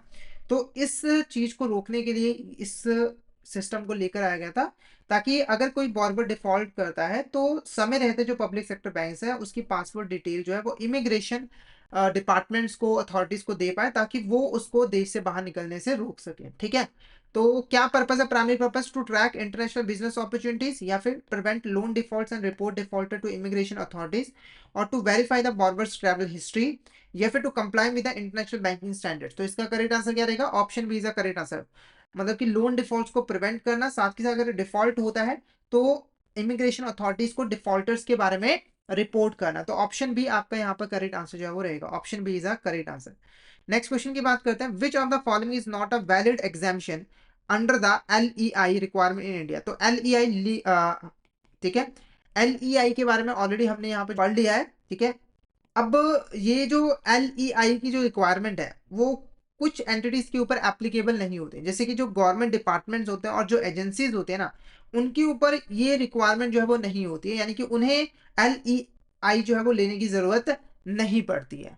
ठीक है, चाहे उनका एक्सपोजर 5 करोड़ से ज्यादा ही क्यों ना हो। ठीक है, उसके बाद इसीलिए ये एक वैलिड एग्जाम्पशन है। उसके बाद पब्लिक सेक्टर अंडरटेकिंग्स, तो देखो ये गवर्नमेंट के अंदर ही आती है, पर इनको एग्जाम्पशन नहीं मिली हुई है, यानी कि इनको तो रजिस्ट्रेशन करवानी ही पड़ती है, और ये जो यूनिक नंबर है वो भी लेना पड़ता है। और उसके बाद corporate borrowers exposure below 5 crore, तो इनको एग्जाम्पशन मिली हुई है, यानी कि इनको LEI जो है वो लेने की जरूरत नहीं पड़ती है। तो इसमें से कौन सा वैलिड एग्जाम्पशन नहीं है? तो option B, public sector undertaking is the correct answer. Public sector undertaking जो है वो एक वैलिड एग्जामिशन नहीं है। बाकी government departments and agencies, corporate borrowers with exposure below 5 crore, ये आपके यहाँ पर वैलिड एग्जामिशंस हैं। ठीक है, तो करेक्ट आंसर क्या रहेगा? Option B is the correct answer. अब फटाफट से मुझे एक बार चैट बॉक्स में बता दीजिए कि आपको यहाँ तक क्लियर है या फिर नहीं है, और कोई डाउट आता है तो आप चैट बॉक्स में मैसेज करके पूछ सकते हो। नेक्स्ट क्वेश्चन की बात करते हैं, which factors are part of management evolution? जब हम यहाँ पर मैनेजमेंट की इवोल्यूशन करते हैं तो इनमें से कौन कौन से फैक्टर्स को हम कंसीडर करते हैं? पहला, experience of promoter, employee turnover rate, track record in loan repayment, credit score of the company. फटाफट से इसका आंसर बताइए, इसका आंसर आपको क्या लग रहा है? जब आप मैनेजमेंट की इवोल्यूशन करते हैं कि जो बिजनेस की मैनेजमेंट है या फिर प्रोजेक्ट की जो मैनेजमेंट है वो अच्छी है या फिर नहीं, अच्छी है या फिर नहीं है, तो कौन से फैक्टर्स को कंसिडर किया जाता है? क्योंकि देखो किसी भी प्रोजेक्ट को सक्सेसफुल बनाने के लिए उसके मैनेजमेंट का कॉम्पिटेंट और एक्सपीरियंस होना जो है वो ज़रूरी है। ठीक है, नॉलेज होनी उन्हें ज़रूरी है ताकि वो अच्छे तरीके से स्ट्रैटेजीज वगैरह बना सके और प्रोजेक्ट को सक्सेसफुली इंप्लीमेंट जो है वो कर पाए। तो यहाँ पे देखो एक्सपीरियंस ऑफ प्रमोटर ये ज़रूरी है, इनको कंसीडर किया जाता है। प्रमोटर को अगर अच्छा खासा एक्सपीरियंस है तो अच्छा माना जाता है, अदरवाइज अच्छा नहीं माना जाता है। एम्प्लॉय टर्नओवर रेट तो इसको ज़्यादा कंसीडर नहीं किया जाता है। उसके बाद track record in loan repayment, तो हमारे जो प्रमोटर्स हैं या फिर जो मैनेजमेंट के लोग हैं उनका ट्रैक रिकॉर्ड क्या है लोन को रिपे करने में, उस चीज़ को भी हम चेक करते हैं, तो ये भी पार्ट है। Credit score of the company, तो ये आपका यहाँ पर पार्ट नहीं होता है। ठीक है, तो ये फर्स्ट और थर्ड ये आपके ऑप्शन ए करेक्ट आंसर है, यानी कि ये दो इंपॉर्टेंट फैक्टर्स है जिसको हम कंसीडर करते हैं मैनेजमेंट की इवोल्यूशन करते वक्त। क्लियर है आपको यहाँ तक? Option a is the correct answer. Next question की बात करते हैं, which of the following is not a part of risk assessment in credit appraisal. ठीक है, देखो क्रेडिट अप्रेजल के अंदर जब हम रिस्क को असेस करते हैं तो इसमें से कौन सी चीज है जो कि रिस्क असेसमेंट प्रोसेस का पार्ट नहीं होती है? पहला पॉलिटिकल रिस्क एवोल्यूशन, तो ये तो इंपॉर्टेंट पार्ट है, हम पॉलिटिकल रिस्क को एवेल्यूएट करते हैं। क्रेडिट रिस्क मिटिगेशन स्ट्रेटजीज, तो ये भी एक इंपॉर्टेंट पार्ट है, इसमें हम क्रेडिट रिस्क को मिटिगेट करने के लिए स्ट्रेटजीज बनाते हैं। लोन इंटरेस्ट रेट नेगोशिएशन, तो ये आपका रिस्क असेसमेंट का पार्ट जो है वो नहीं है। ठीक है, रिस्क असेसमेंट का जो पार्ट है वो नहीं है। ऑपरेशनल रिस्क एनालिसिस, तो यहाँ पर हम ऑपरेशनल जो रिस्क है उसका एनालिसिस जो है वो करते हैं ताकि जो भी ऑपरेशनल रिस्क है उसको हम अच्छे तरीके से मैनेज जो है वो कर पाए। ठीक है, नेक्स्ट क्वेश्चन की बात करते हैं, which documents are required to obtain an LEI code. ठीक है, तो अगर एक कॉर्पोरेट बॉर्बर है उसे यहाँ पर LEI ऑब्टेन करना है तो उसे कौन कौन से डॉक्यूमेंट जो है वो देने पड़ेंगे? क्योंकि देखो इस यूनिक कोड को लेने के लिए यहाँ पर रजिस्ट्रेशन करवानी कंपलसरी होती है, और रजिस्ट्रेशन के लिए कुछ इंपॉर्टेंट डॉक्यूमेंट्स ज़रूरी होते हैं। वो डॉक्यूमेंट्स कौन कौन से हैं? Pan card, GST registration, board resolution या फिर एम्प्लॉय कॉन्ट्रैक्ट। तो फटाफट से इसका आंसर बताइए, इसका आंसर आपको क्या लग रहा है? जल्दी से बताइए इसका करेक्ट आंसर क्या होगा, फटाफट से बता दीजिए चैट बॉक्स में इसका करेक्ट आंसर क्या होगा, क्या होगा इसका करेक्ट आंसर? एनीबॉडी फटाफट से बताइए इसका आंसर क्या लग रहा है आपको? Pan card, GST registration, board resolution या फिर एम्प्लॉय कॉन्ट्रैक्ट्स। तो इसका जो करेक्ट आंसर रहेगा वो रहेगा यहाँ पर first second third is the correct answer. ठीक है, पैन कार्ड, GST रजिस्ट्रेशन और board resolution is the correct answer. GST registration basically एक तरीके से बताता है कि आप GST अच्छे तरीके से पे कर रहे हो, मतलब आपने GST के अंदर रजिस्ट्रेशन करवाई हुई है। पैन कार्ड आपकी इनकम के बारे में, और जो बोर्ड रेजोल्यूशन है वो बेसिकली जो बोर्ड ने डिसीजन लिया है उसके बारे में जो है वो बताता है। ठीक है, एम्प्लॉय कॉन्ट्रैक्ट की इतनी ज़्यादा ज़रूरत जो है वो नहीं होती है। तो ये तीन इंपॉर्टेंट डॉक्यूमेंट्स हैं जो कि चाहिए होते हैं लीगल एंटिटी आइडेंटिफायर कोड को लेने के लिए। ठीक है, तो यहाँ पर हमने क्रेडिट अप्रेजल टॉपिक से रिलेटेड कुछ इंपॉर्टेंट क्वेश्चंस को डिटेल में डिस्कस किया है। तो आई होप आपको ये क्वेश्चन अच्छे तरीके से क्लियर हो गए होंगे। अगर हम पूरे चैप्टर को कंक्लूड करें तो क्रेडिट अप्रेजल एक ऐसी प्रोसेस होती है जिसके अंदर एक बैंक बॉर्बर को लोन देने से पहले बॉर्बर की जो क्रेडिट वर्दीनेस है, यानी कि लोन को रिपे करने की विलिंग कैपेसिटी को जो है वो चेक करता है, ताकि बैंक इंश्योर कर पाए कि उसने जो भी पैसा लेंड किया है वो सेफ रहे, साथ के साथ उसके ऊपर अच्छा खासा रिटर्न भी जो है वो बैंक को मिल पाए। ठीक है, तो और क्रेडिट अप्रेजल के कई सारे स्टेजेस होते हैं, उसके अंदर ड्यू डिलिजेंस एक इंपॉर्टेंट पार्ट होता है। तो इन सभी टॉपिक्स को हमने डिटेल में डिस्कस किया। अगर आपको इन टॉपिक्स में किसी भी तरह का डाउट आता है तो आप चैट बॉक्स में मैसेज करके पूछ सकते हो। क्लियर हो गया तो एक बार मैसेज करके जरूर बता दीजिएगा कि आपको यहाँ तक क्लियर जो है वो हो गया है। और मैं आपको यहाँ पर बता दूं कि अगर आप सिस्टमेटिक वे में CCP की प्रिपरेशन करना चाहते हो तो आप हमारे लाइव सेशंस को अटेंड कर सकते हो। हमारे रेगुलर बेसिस पे लाइव सेशन जो है वो कंडक्ट किए जा रहे हैं हमारे यूट्यूब चैनल पर, जहाँ पर हमने ऑलरेडी CCP का 10 चैप्टर जो है वो कंप्लीट कर लिया है। तो अगर आपने अभी तक वो लेक्चर्स नहीं देखे तो एक बार जाकर उनको भी ज़रूर गो थ्रू जो है वो कर लीजिएगा। और जो हमारे अपकमिंग लाइव सेशंस हैं उनको भी ज्वाइन करिएगा, और उसको ज्वाइन करने के लिए आप हमारे यूट्यूब चैनल को सब्सक्राइब कर लीजिए और नोटिफिकेशन बेल जरूर दबा देना ताकि आपको नेक्स्ट क्लास की जो नोटिफिकेशन है वो जल्दी से जल्दी जो है वो मिल सके। ठीक है, इसके अलावा आप हमारे कोर्सेज को जरूर जो है वो एनरोल कर लेना, जहाँ पर आपको CCP का फुल सिलेबस जो है वो कंसेप्चुअल वीडियोज़ की फॉर्म में मिल जाता है, और वीडियोस हिंदी और इंग्लिश लैंग्वेज के मिक्स में अवेलेबल होती है, और वीडियोस की ड्यूरेशन भी काफ़ी कम होती है, जिससे आप बहुत ही कम टाइम में CCP सर्टिफिकेशन की प्रिपरेशन कर सकते हो। तो फटाफट से हमारे कोर्स में एनरोल कर लीजिए। अभी हमारे कोर्स के ऊपर अच्छा खासा आपको डिस्काउंट भी मिल जाता है 82% तक का, और ये जो डिस्काउंट है वो लिमिटेड टाइम पीरियड के लिए है। तो जल्दी से जल्दी हमारे कोर्स में जो है वो एनरोल कर लीजिए ताकि ये जो ऑफर है वो आपके हाथ से निकल ना जाए। ठीक है, तो आज का सेशन हम यहीं पर एंड करते हैं। तो अगर आपको आज का सेशन अच्छा लगा हो तो सेशन को लाइक कर देना, हमारे चैनल को सब्सक्राइब कर देना और शेयर जरूर कर देना अपने फ्रेंड्स के साथ, कलीग्स के साथ, ताकि वो भी इस सेशन का बेनिफिट जो है वो ले सके। तो आज के लिए इतना ही, मिलते हैं नेक्स्ट क्लास में। Thank you so much everyone.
Hello everyone, this is Kundan Kumar. Welcome to learning sessions. तो कैसे हैं आप लोग? I hope you are doing well. तो अगर आप सीसीपी सर्टिफिकेशन की तैयारी कर रहे हो तो आज का सेशन आपके लिए काफ़ी ज़्यादा इंपॉर्टेंट रहने वाला है, क्योंकि इस सेशन के अंदर हम सीसीपी के कुछ इंपॉर्टेंट क्वेश्चंस को डिटेल में डिस्कस करने वाले हैं। तो इस सेशन को आपको शुरू से लेकर एंड तक ज़रूर देखना है और अपने फ्रेंड्स एंड कलीग्स के साथ भी ज़रूर शेयर करना है, ताकि वो भी इस सेशन का बेनिफिट ले सके। अब फटाफट से बिना किसी देरी के आज के सेशन को स्टार्ट करते हैं। तो आज का फर्स्ट क्वेश्चन देखो। Dash is a process of evaluating borrower's creditworthiness before sanctioning a loan. It involves assessing the borrower's ability and willingness to repay a loan, ensuring the safety and profitability of the funds lent. Option A, इस process को loan disbursement कहा जाता है। Option B, credit appraisal कहा जाता है। Loan recovery कहा जाता है, या फिर डेट रिस्ट्रक्चरिंग। तो क्या लग रहा है आपको, इसका करेक्ट आंसर क्या होगा? तो इसका तो इसका जो करेक्ट आंसर है वो है option B, credit appraisal is a correct answer. ठीक है।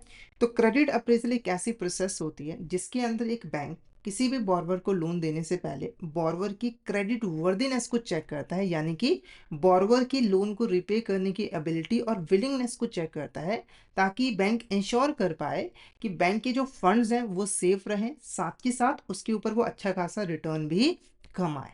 ठीक है।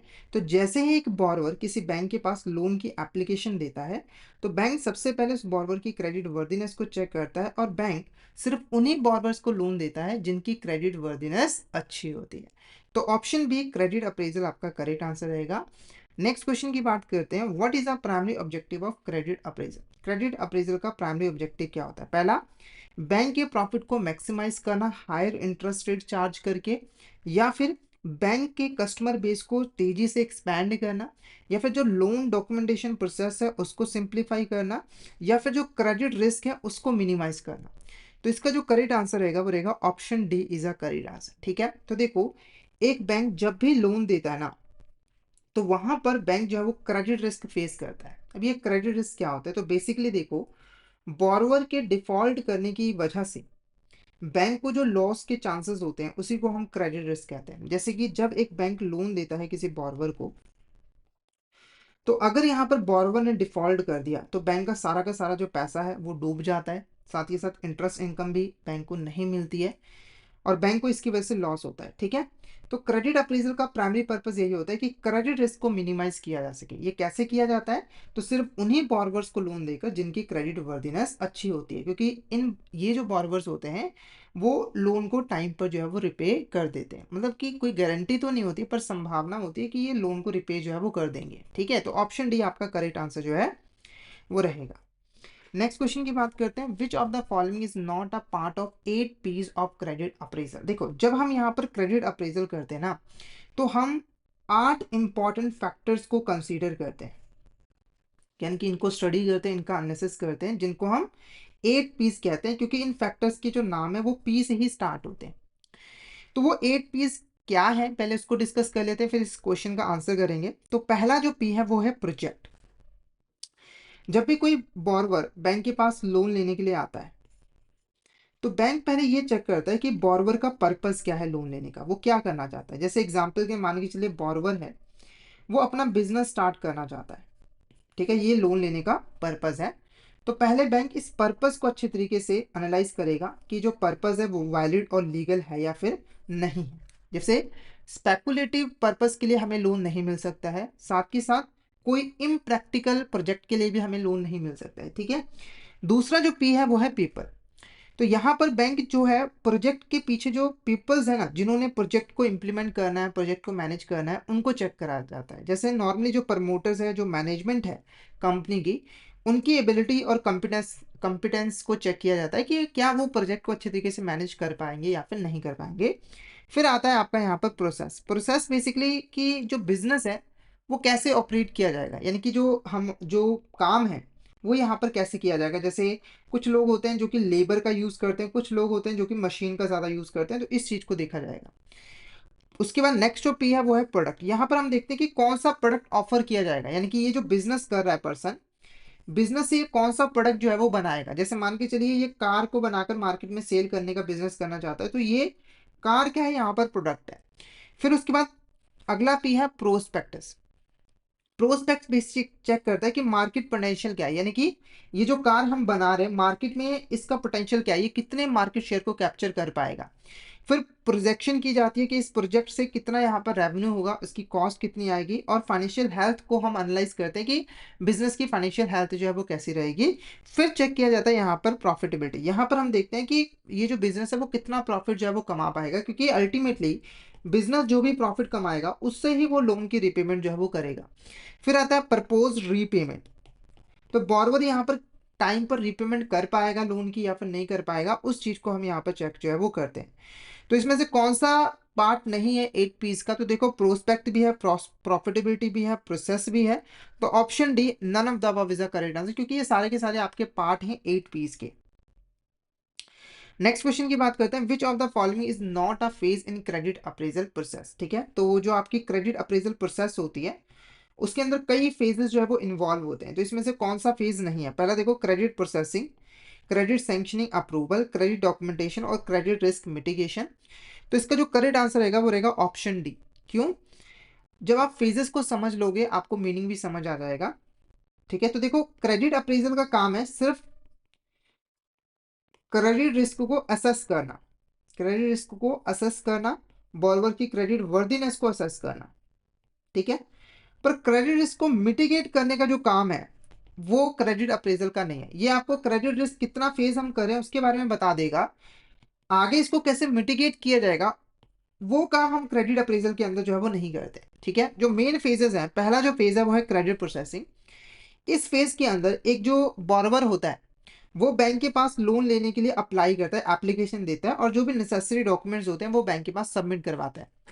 फिर उसके बाद दूसरा जो फेज होता है वो क्रेडिट सैंक्शन और अप्रूवल का होता है। यहाँ पर जो एप्लीकेशन है और जो डॉक्यूमेंट्स है उसके बेसिस पे जो बैंक है वो एप्लीकेशन को या तो अप्रूव करता है या फिर रिजेक्ट करता है। अगर उसने अप्रूव कर दिया है तो आगे का काम होगा। नेक्स्ट जो हमारा स्टेज है वो है क्रेडिट डॉक्यूमेंटेशन, यानी कि यहाँ पर जो है इस फेज के अंदर जो भी आपकी एप्लीकेशन है उसको या तो अप्रूव किया जाता है या फिर रिजेक्ट किया जाता है।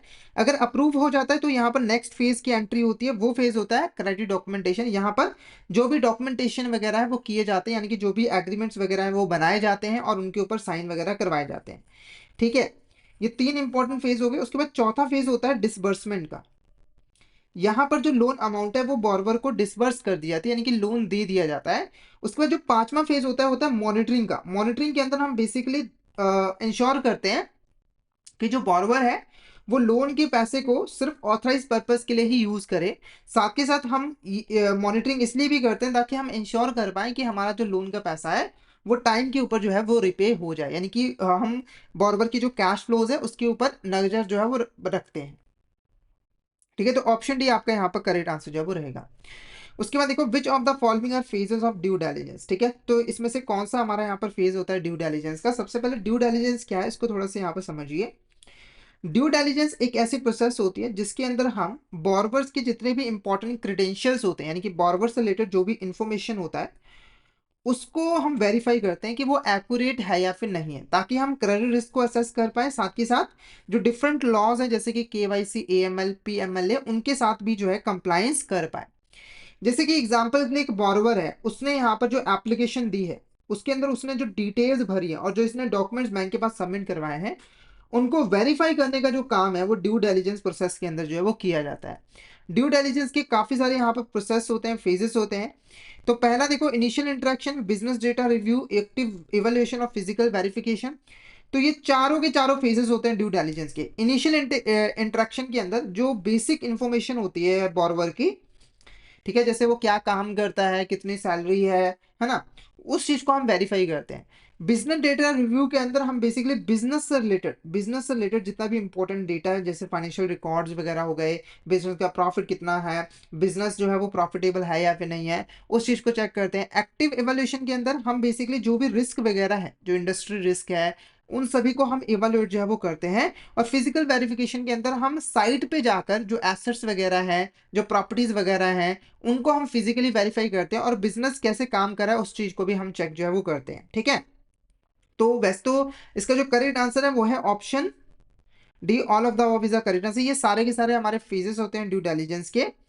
तो यहाँ पर देखो इनिशियल इंटरेक्शन के अंदर जो बेसिक बोरवर के क्रेडेंशियल्स है उनकी बेसिक वेरिफिकेशन की जाती है। बिजनेस डेटा रिव्यू के अंदर फाइनेंशियल और ऑपरेशनल डॉक्यूमेंट्स को एग्जामिन किया जाता है। एक्टिव एवोल्यूशन के अंदर हम इंडस्ट्री क्रेडिट रिस्क और कंप्लायंस का एनालाइज करते हैं। फिजिकल वेरिफिकेशन के अंदर हम साइट पे विजिट करते हैं, इंटरव्यू करते हैं एम्प्लॉयज को और एसेट्स को वेरीफाई करते हैं। और डाटा एनालिसिस और रिपोर्ट के अंदर हम बेसिकली रिस्क असेसमेंट रिपोर्ट जो है वो जनरेट करते हैं ताकि उसकी हेल्प से हम फाइनल डिसीजन मेकिंग वगैरह जो है वो कर सके।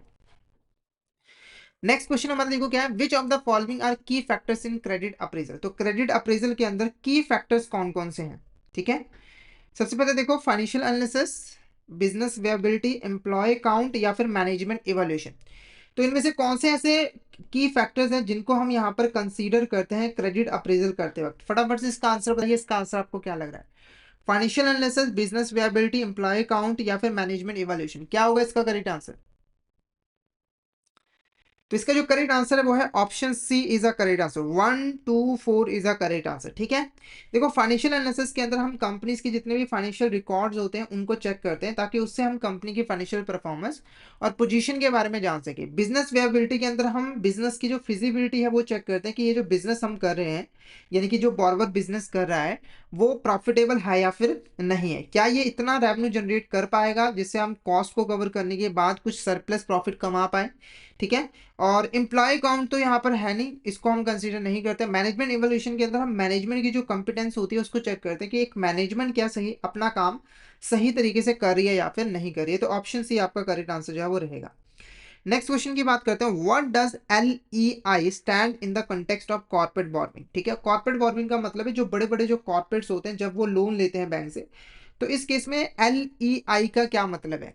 पहला देखो, legal entity identifier, loan exposure indicator, liability evaluation index या फिर लैंडिंग एलिजिबिलिटी इंस्ट्रूमेंट। तो क्या लग रहा है आपको, इसका करेक्ट आंसर क्या होगा, फटाफट से चैट बॉक्स में बताइए।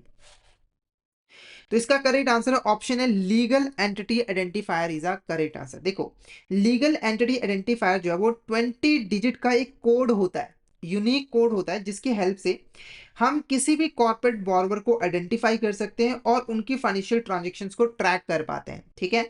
नॉर्मली इस सिस्टम को इंट्रोड्यूस किया गया था ग्लोबल फाइनेंशियल क्राइसिस के बाद। जैसे ग्लोबल फाइनेंशियल क्राइसिस आया तो हमें यहाँ पर ध्यान दिया कि कॉर्पोरेट्स के ऊपर नजर रखना जरूरी है, तो यहाँ पर ये सिस्टम जो है वो लॉन्च किया गया था। इस सिस्टम के अंदर जो आपके बड़े कॉर्पोरेट बॉर्वर्स होते हैं उनको रजिस्ट्रेशन करवानी पड़ती है और उन्हें एक यूनिक कोड जो है वो मिलता है, और उस यूनिक कोड से हम उस कॉर्पोरेट की ट्रांजेक्शन्स को ट्रैक भी कर सकते हैं और उसे आइडेंटिफाई भी कर सकते हैं। इंडिया की अगर हम बात करें तो रिजर्व बैंक ऑफ इंडिया ने इसे इंडिया में जो है वो इम्प्लीमेंट किया था। और इंडिया के अंदर अगर कोई कॉर्पोरेट है, उसका जो टोटल एक्सपोजर है, चाहे वो फंड बेस्ड है चाहे नॉन फंड बेस्ड एक्सपोजर है, वो 5 करोड़ या फिर उससे ज्यादा है, तो उस केस में उसे यहाँ पर लीगल एंटिटी आइडेंटिफायर जो है वो लेना कंपलसरी होता है, ठीक है। नेक्स्ट बात करते हैं, which of the following is not a valid purpose for a loan. तो देखो जब आप बैंक से लोन लेने के लिए जाते हो ना, तो बैंक हमेशा आपको एक वैलिड पर्पस के लिए ही जो है वो लोन देता है, और वैलिड के साथ साथ ये लीगल भी होना चाहिए। तो इसमें से कौन सा वैलिड पर्पस नहीं है। पहला वर्किंग कैपिटल रिक्वायरमेंट, दूसरा स्पेकुलेटिव ट्रेडिंग, तीसरा टेक्नोलॉजी की अपग्रेडेशन या फिर एक्सपोर्ट फाइनेंस। तो फटाफट से इसका आंसर बताइए, इसका आंसर आपको क्या लग रहा है, क्या होगा इसका करेक्ट आंसर, कौन सा वैलिड पर्पस नहीं है। तो इसका करेक्ट आंसर रहेगा option B, speculative trading is a correct answer. देखो वर्किंग कैपिटल के लिए आपको लोन मिलता है। वर्किंग कैपिटल क्या होता है, आपको अपने बिजनेस की डे टू डे ऑपरेशंस को फाइनेंस करने के लिए जो पैसा चाहिए होता है वो वर्किंग कैपिटल होता है। तो बिजनेस करने के लिए आपको पैसा मिलता है। अगर टेक्नोलॉजी का अपग्रेडेशन, यहाँ पर भी आप अपने बिजनेस को एक्सपैंड कर रहे हो तो पैसा मिलता है। एक्सपोर्ट, आप एक्सपोर्ट करें तो उसके लिए तो पैसा मिलता है, तो प्रायोरिटी सेक्टर के अंदर भी आता है। उसके बाद देखो what are the cardinal principles of lending. तो देखो जब एक बैंक लैंडिंग करता है और क्रेडिट अप्रेजल करता है तो वो 4 इंपॉर्टेंट प्रिंसिपल्स को जो है वो फॉलो करता है लैंडिंग करते वक्त और क्रेडिट अप्रेजल करते वक्त, ताकि वो सही तरीके से लैंडिंग प्रैक्टिसेस को परफॉर्म कर पाए। उन 4 प्रिंसिपल को हम कार्डिनल प्रिंसिपल्स कहते हैं। तो इसमें से कौन सा हमारा कार्डिनल प्रिंसिपल है। पहला देखो evaluate credit worthiness, purpose of loan, collateral assessment, cash flow analysis. तो फटाफट से बताइए कि 4 कार्डिनल प्रिंसिपल्स में से कौन से प्रिंसिपल्स हैं, फटाफट से इसका आंसर बताइए। तो इसका करेक्ट आंसर रहेगा option D is the correct answer. ये चारों इंपॉर्टेंट कार्डिनल प्रिंसिपल्स हैं। पहला जो कार्डिनल प्रिंसिपल है वो कहता है बैंक को कि आपको अगर लोन देना है तो लोन देने से पहले आपको बॉर्रोवर की क्रेडिट वर्दिनेस को चेक करना पड़ेगा, यानी कि उसकी लोन को रिपे करने की एबिलिटी और विलिंगनेस को चेक करना पड़ेगा। और अगर क्रेडिट वर्दिनेस अच्छी है तभी आपको लोन देना है, अदरवाइज आपको लोन नहीं देना है। उसके बाद आपको पर्पज ऑफ लोन भी चेक करना है। अगर जो पर्पज है वो वैलिड है और लीगल है तभी आपको लोन देना है, अदरवाइज आपको लोन नहीं देना है। कोलैटरल असेसमेंट, तो अगर आपको लोन देना है तो लोन देते वक्त आप बॉर्रोवर से कोलैटरल जो है वो लोगे, यानी कि उसकी कोई ना कोई एसेट जो है अपने पास एज अ सिक्योरिटी पर्पस के लिए गिरवी रखवाओगे, ताकि अगर बॉर्रोवर डिफॉल्ट कर दे तो आप उस एसेट को सेल करके अपना पैसा जो है वो रिकवर कर पाओ। कैश फ्लो एनालिसिस, इसके अंदर आपको अगर कोई बिजनेस है, ठीक है, तो उसका कैश फ्लो एनालिसिस जो है वो प्रॉपर तरीके से करना है, ताकि आप उसकी फाइनेंशियल पोजीशन और परफॉर्मेंस के बारे में जान सको और उसकी बेसिस पे आप डिसीजन ले सको कि आपको लोन देना है या फिर नहीं देना है। तो ऑप्शन डी आपका करेक्ट आंसर जो है वो रहेगा। उसके बाद देखो which ratios are use for assess liquidity. तो इनमें से कौन से ऐसे रेशियोज हैं जिनका हम यूज करते हैं किसी भी बिजनेस की लिक्विडिटी को असेस करने के लिए? पहला देखो current ratio, debt to equity ratio, quick ratio और नेट प्रॉफिट मार्जिन। तो इसका जो करेक्ट आंसर रहेगा वो रहेगा 1 and 3 is a correct answer. देखो करंट रेशियो और क्विक रेशियो ये दो इंपॉर्टेंट रेशियोज हैं जिनका यूज करते हैं हम किसी भी कंपनी या फिर बिजनेस की लिक्विडिटी को चेक करने के लिए। लिक्विडिटी का मतलब है कि उसके पास लिक्विड एसेट्स अवेलेबल हैं जिससे वो आसानी से अपनी शॉर्ट टर्म फाइनेंशियल ऑब्लिगेशंस की पेमेंट जो है उनकी ड्यू डेट के ऊपर कर पाएगी। तो करंट रेशियो बेसिकली आपको बताती है कि कंपनी के पास कितनी करंट एसेट्स है as comparison to current liabilities. अगर करंट एसेट ज्यादा है, जैसे 2:1 रेशियो है, इसका मतलब 1 रुपए की करंट लायबिलिटी तो 2 रुपए की करंट एसेट, तो यहाँ पर कंपनी की लिक्विडिटी अच्छी है, वो आसानी से अपने करंट लायबिलिटीज की पेमेंट कर देगी, ठीक है, और शॉर्ट टर्म के अंदर सॉल्वेंट भी रहेगी। क्विक रेशियो आपको थोड़ा और अच्छे से बताती है, क्योंकि क्विक रेशियो के अंदर आपको क्विक एसेट कितनी है आपकी और करंट लायबिलिटीज कितनी है उसके बारे में पता लगता है। क्विक एसेट्स बहुत ज्यादा लिक्विड एसेट्स होती है, इनको आप बहुत जल्दी कैश में जो है वो कन्वर्ट कर सकते हो और अपनी पेमेंट वगैरह जो है वो कर सकते हो। तो ये दो इंपॉर्टेंट रेशियो है। डेट टू इक्विटी रेशियो ये बेसिकली लॉन्ग टर्म के अंदर कंपनी सॉल्वेंट रहेगी या फिर नहीं रहेगी उसको चेक करने में हेल्प करती है। ये हमें बताते हैं कि एक कंपनी के अंदर कितना पैसा डेट वालों का लगा हुआ है और कितना पैसा जो है वो ऑनर्स का लगा हुआ है। अगर ये रेशियो ज्यादा है, जैसे अगर ये रेशियो 2:1 है, इसका मतलब क्या हुआ कि डेट का पैसा 2 रुपए है तो ऑनर का सिर्फ 1 रुपए है, तो ये कंपनी अच्छी नहीं मानी जाती क्योंकि इसके ऊपर डेट का बर्डन बहुत ज्यादा है। नेट प्रॉफिट मार्जिन जो है वो आपको कंपनी की प्रॉफिटेबिलिटी के बारे में जो है वो बताता है कि कंपनी कितना अच्छा जो है वो प्रॉफिट जो है वो कमा रही है, ठीक है। नेक्स्ट बात करते हैं, what is the primary source of loan repayment for a term loan. अगर एक बैंक टर्म लोन देता है किसी बॉर्रोवर को, अगर एक बैंक टर्म लोन देता है किसी बॉर्रोवर को, तो रिपेमेंट का बेस्ट सोर्स क्या है? पहले देखा एसेट को सेल करके, या फिर बिजनेस कैश फ्लोज, या फिर गवर्नमेंट गारंटीज, या फिर रीफाइनेंसिंग। तो फटाफट से यहाँ पर बताइए। जैसे अगर एक एक्सवाइजेड बैंक है, उसने यहाँ पर 5 करोड़ का लोन दिया है एबीसी कंपनी को, तो लोन की रिपेमेंट के लिए बेस्ट सोर्स क्या रहेगा? जैसे अगर एबीसी कंपनी ने अपनी जो बिल्डिंग है वो बैंक के पास गिरवी रखी हो, तो क्या बिल्डिंग को सेल करके, या फिर बिजनेस यहाँ पर जो है वो काम करेगा और उससे वो कैश फ्लो जनरेट करेगा, प्रॉफिट कमाएगा और उससे रीपेमेंट की जाएगी, या फिर गवर्नमेंट की गारंटी ली जाएगी, या फिर रीफाइनेंसिंग की जाएगी? तो इसका जो करेक्ट आंसर है वो है option B, business cash flows is a correct answer. Business cash flows आपका करेक्ट आंसर जो है वो रहेगा। देखो हर बैंक चाहती है कि उसे हार्श एक्शंस ना लेने पड़े, लीगल एक्शंस ना लेने पड़े, सिंपल बॉर्रोवर ने लोन दिया है वो प्रॉफिट कमाए, अपना काम करे और लोन की रिपेमेंट जो है वो कर दे आराम से, कोई दिक्कत ना हो, ठीक है। क्योंकि एसेट सेल तो लास्ट ऑप्शन बचती है ना, तो प्राइमरी जो सोर्स है वो बिजनेस कैश फ्लोज ही है। नेक्स्ट क्वेश्चन की बात करते हैं, which of the following is not a role of new business group committee. ठीक है, यहां पर आपकी कमिटी भी आएगी, तो इसमें से कौन सा रोल नहीं है न्यू बिजनेस ग्रुप कमेटी का? देखो ये जो न्यू बिजनेस ग्रुप कमेटी है ना, ये बेसिकली जो लार्ज क्रेडिट प्रपोजल्स होते हैं ना उसको रिव्यू करने का काम करते हैं और अप्रूव करने का काम करते हैं। जैसे अगर एक एक एक्सपेक्टेड कंपनी है, वो एबीसी बैंक के पास आई और उससे कहा कि मुझे 100 करोड़ का लोन दीजिए, तो ये एक लार्ज क्रेडिट प्रपोजल है, तो इसको रिव्यू और अप्रूव करने का काम जो है वो न्यू बिजनेस ग्रुप कमेटी करती है।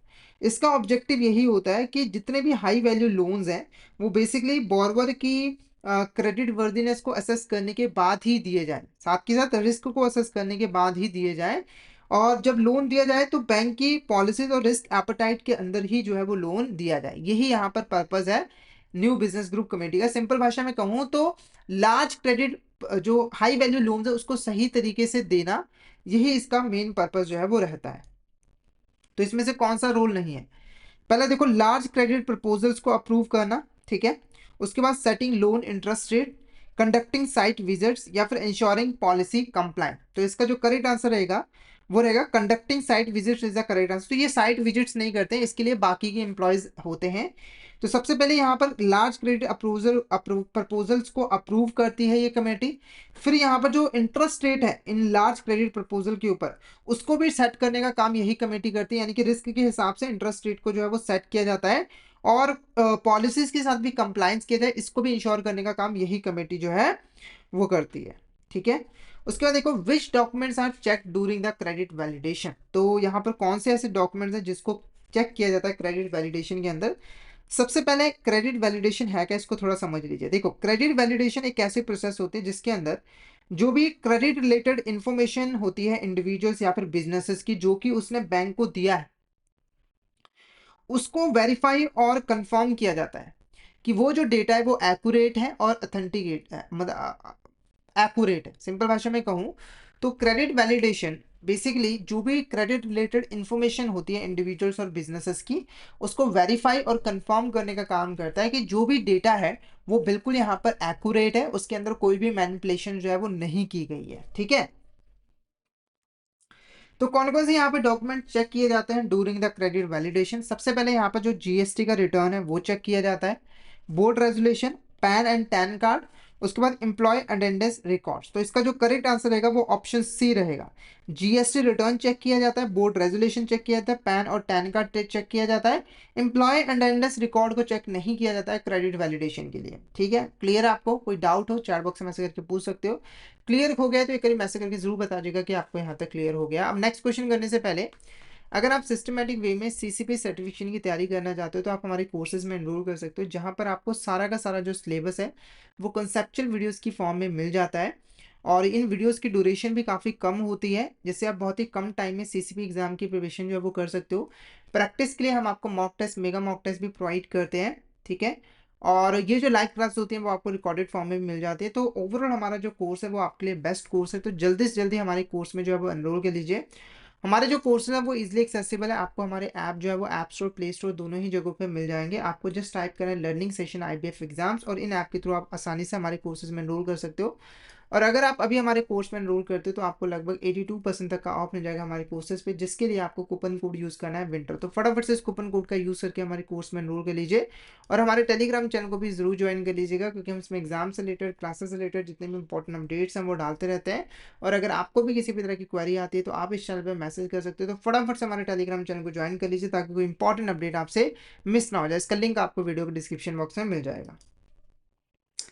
ओके, तो अब बढ़ते हैं नेक्स्ट क्वेश्चन की तरफ। नेक्स्ट क्वेश्चन क्या है? Which factors are assessed in business viability. जब हम किसी प्रोजेक्ट की विएबिलिटी को चेक कर रहे होते हैं या फिर किसी बिजनेस की विएबिलिटी को चेक कर रहे होते हैं, तो कौन से फैक्टर्स को हम कंसीडर करते हैं? देखो, बिजनेस विएबिलिटी का मतलब है कि ये जो बिजनेस है वो प्रॉफिटेबल है या फिर नहीं है। हम बिजनेस की जो फिजिबिलिटी है वो चेक करते हैं। अगर एक बिजनेस फिजिबल होता है, इसका मतलब है कि वो प्रोजेक्ट प्रॉफिटेबल है, यानी कि वो इतना रेवेन्यू तो जनरेट कर लेगा जिससे हम कॉस्ट को भी कवर कर पाएंगे, और उसके बाद भी हमारे को कुछ पैसा बच जाएगा जो कि प्रॉफिट होगा, ठीक है, जिससे हम आसानी से लोन की रिपेमेंट कर सकते हैं। तो बिजनेस विएबिलिटी को चेक करने के लिए सबसे पहले हम इंडस्ट्री का ट्रेंड चेक करते हैं, कि यानी कि जो बिजनेस है वो जिस इंडस्ट्री में ऑपरेट करता है उसका ट्रेंड क्या है, यानी कि उसकी ग्रोथ हो रही है इंडस्ट्री की या फिर डिक्लाइन हो रही है। उसके बाद break even analysis. Break even analysis के अंदर हम ये चेक करते हैं कि एक बिजनेस का ब्रेक इवन पॉइंट यहाँ पर क्या है। ब्रेक इवन पॉइंट एक ऐसा पॉइंट होता है जहां पर कंपनी ना तो प्रॉफिट कमा रही होती है और ना ही लॉस कमा रही होती है, यानी कि इस पॉइंट के ऊपर कंपनी की जो टोटल कॉस्ट होता है वो टोटल रेवेन्यू के इक्वल जो है वो हो जाता है, ठीक है। तो और ब्रेक इवन एनालिसिस से हम पता लगाते हैं कि कंपनी को ब्रेक इवन अचीव करने के लिए कितनी सेल्स करनी पड़ेगी, और ब्रेक इवन से ज्यादा सेल्स करके वो प्रॉफिट कमाएगी, ठीक है। तो कितना यहाँ पर प्रॉफिट कमाने के लिए सेल्स मिनिमम चाहिए उसको हम आइडेंटिफाई कर सकते हैं। एम्प्लॉय की सैलरीज, इसकी हमें ज़रूरत नहीं पड़ती है। मार्केट डिमांड, प्रोडक्ट की, यानी कि बिजनेस जो प्रोडक्ट बनाता है उसकी मार्केट डिमांड यहाँ पर कितनी है, या फिर सर्विस बनाता है उसकी मार्केट डिमांड कितनी है। तो industry trend, break even analysis और मार्केट डिमांड, यानी कि जो करेक्ट आंसर रहेगा वो ऑप्शन बी रहेगा। 1, 2 and 4 is a correct answer. 1, 2 and 4 is a correct answer. Option B आपका करेक्ट आंसर जो है वो रहेगा। नेक्स्ट क्वेश्चन देखो, what does DSCR stand for. DSCR का फुल फॉर्म यहाँ पर क्या है? पहला देखो, debt service coverage ratio, default security compliance report, dividend shareholder compensation ratio, या फिर डिपॉजिट सिक्योरिटी क्रेडिट रेटिंग। तो फटाफट से इसका आंसर बताइए, इसका आंसर आपको क्या लग रहा है, क्या होगा इसका करेक्ट आंसर? DSCR का फुल फॉर्म यहाँ पर क्या है? तो इसका जो करेक्ट आंसर है वो है ऑप्शन है, date service coverage ratio is a correct answer. Date service coverage ratio is a correct answer. देखो, डेट सर्विस कवरेज रेशियो हमें बताता है कि एक कंपनी कितने आसानी से अपनी लोन की रिपेमेंट जो है वो कर पाएगी, क्योंकि लोन की जो रिपेमेंट है, इंटरेस्ट की जो रिपेमेंट है, ठीक है, वो कितनी है कंपनी की, और उसके कंपैरिजन में कंपनी की अर्निंग कितनी है, उस चीज को मेजर करता है डेट सर्विस कवरेज रेशियो। अगर अर्निंग ज्यादा है तो वो आसानी से लोन की रिपेमेंट कर पाएगा इंटरेस्ट के साथ, अगर अर्निंग कम है तो वो लोन की रिपेमेंट सही से नहीं कर पाएगा, ठीक है। तो करेक्ट आंसर क्या देगा? Option a is the correct answer. उसके बाद देखो, which which which is not a type of collateral in lending. तो इसमें से कौन सी हमारी यहाँ पर कोलैटरल नहीं होती है लैंडिंग के अंदर? Tangible security, primary security, employee contracts, या फिर कोलैटरल सिक्योरिटी। तो इसका जो करेक्ट आंसर रहेगा वो ऑप्शन सी रहेगा। Option C is a correct answer. Option C आपका करेक्ट आंसर रहेगा। देखो, टेंजिबल सिक्योरिटी जब आप कोई फिजिकल एसेट बैंक के पास गिरवी रखते हो। प्राइमरी सिक्योरिटी की मतलब यहाँ पर क्या है? तो देखो, जैसे अगर आपने कोई होम लोन लिया है, तो आप उस होम लोन से जो घर बनाते हो ना, वो बैंक के पास यहाँ पर गिरवी होती है, और उसको हम प्राइमरी सिक्योरिटी कहते हैं। यानी कि आपने जिस एसेट को बनाने के लिए लोन लिया है, जब उसी एसेट को बैंक के पास गिरवी रखते हैं तो वो प्राइमरी सिक्योरिटी होती है। कोलैटरल सिक्योरिटी क्या होती है? तो प्राइमरी सिक्योरिटी के अलावा कुछ एडिशनल सिक्योरिटी आपको बैंक को देनी पड़ती है कई बार। जैसे अगर आपका क्रेडिट स्कोर अच्छा नहीं है तो आपको प्राइमरी सिक्योरिटी के अलावा भी कुछ सिक्योरिटीज जो है वो बैंक को देनी पड़ेगी, तभी वो आपको लोन देगा। तो उसी को हम कोलैटरल सिक्योरिटी जो है वो कहते हैं, उसी को हम कोलैटरल सिक्योरिटी जो है वो कहते हैं, ठीक है। नेक्स्ट बात करते हैं, what are challenges in enforcing collateral in India. ठीक है, तो अगर एक बैंक कोलैटरल को एनफोर्स करता है तो क्या क्या चैलेंजेस उसे फेस करने पड़ते हैं? पहले यहाँ पर एनफोर्सिंग कोलैटरल का मीनिंग समझिए कि ये क्या है। एनफोर्सिंग कोलैटरल, देखो, एनफोर्सिंग कोलैटरल का सिंपल सा मतलब है कि बॉर्रोवर ने डिफॉल्ट कर दिया है, ठीक है, और बैंक अपना पैसा रिकवर करने के लिए बॉर्रोवर की एसेट्स को अपने पोजेशन में ले चुका है और उसकी सेल करना चाहता है, सेल करना चाहता है ताकि उससे अपना पैसा जो है वो रिकवर कर पाए, ठीक है। जैसे एक ABC बैंक था और यहाँ पर एक एक्स पर्सन था। एक्स पर्सन ने 10 लाख रुपए का होम लोन लिया और इसने अपना घर बनाया, ठीक है, और उसके बाद क्या हुआ कि इसने डिफॉल्ट कर दिया, लोन की रिपेमेंट नहीं की, तो ABC बैंक ने इसके घर को अपने कब्जे में लिया और उसको सेल करके अपना पैसा रिकवर कर लिया।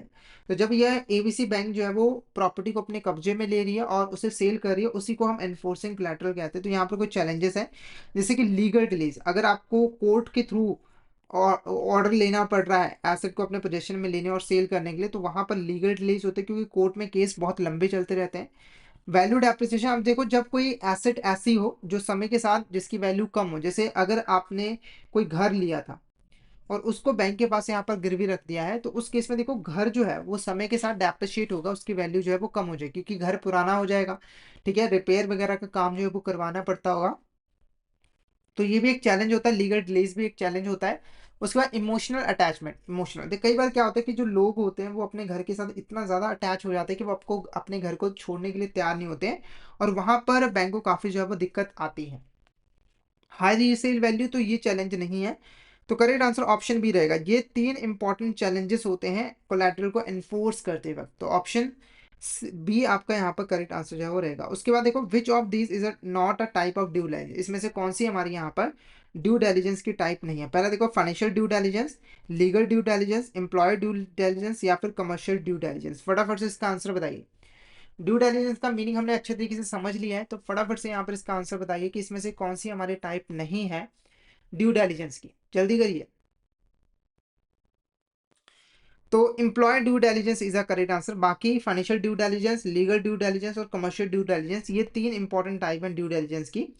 तो पहले अगर हम फाइनेंशियल ड्यू डिलिजेंस की बात करें तो यहाँ पर हम कंपनीज के जो फाइनेंशियल रिकॉर्ड्स होते हैं, इनकम, डेट, क्रेडिट वर्दिनेस, इन सभी चीज़ों को एग्जामिन करते हैं ताकि हम ये जान पाए कि बॉर्रोवर की क्रेडिट वर्दिनेस कैसी है, ठीक है, और उसने जो ये डिटेल्स प्रोवाइड किए हैं बैंक को वो एक्यूरेट है या फिर नहीं, क्योंकि इन इन्फॉर्मेशन के बेस पर ही हम बॉर्बर की क्रेडिट वर्दीनेस को इवेल्युएट करेंगे। अगर ये इन्फॉर्मेशन गलत होगी तो हमारी इवोल्यूशन भी गलत हो जाएगी और हमारा डिसीजन भी गलत हो जाएगा।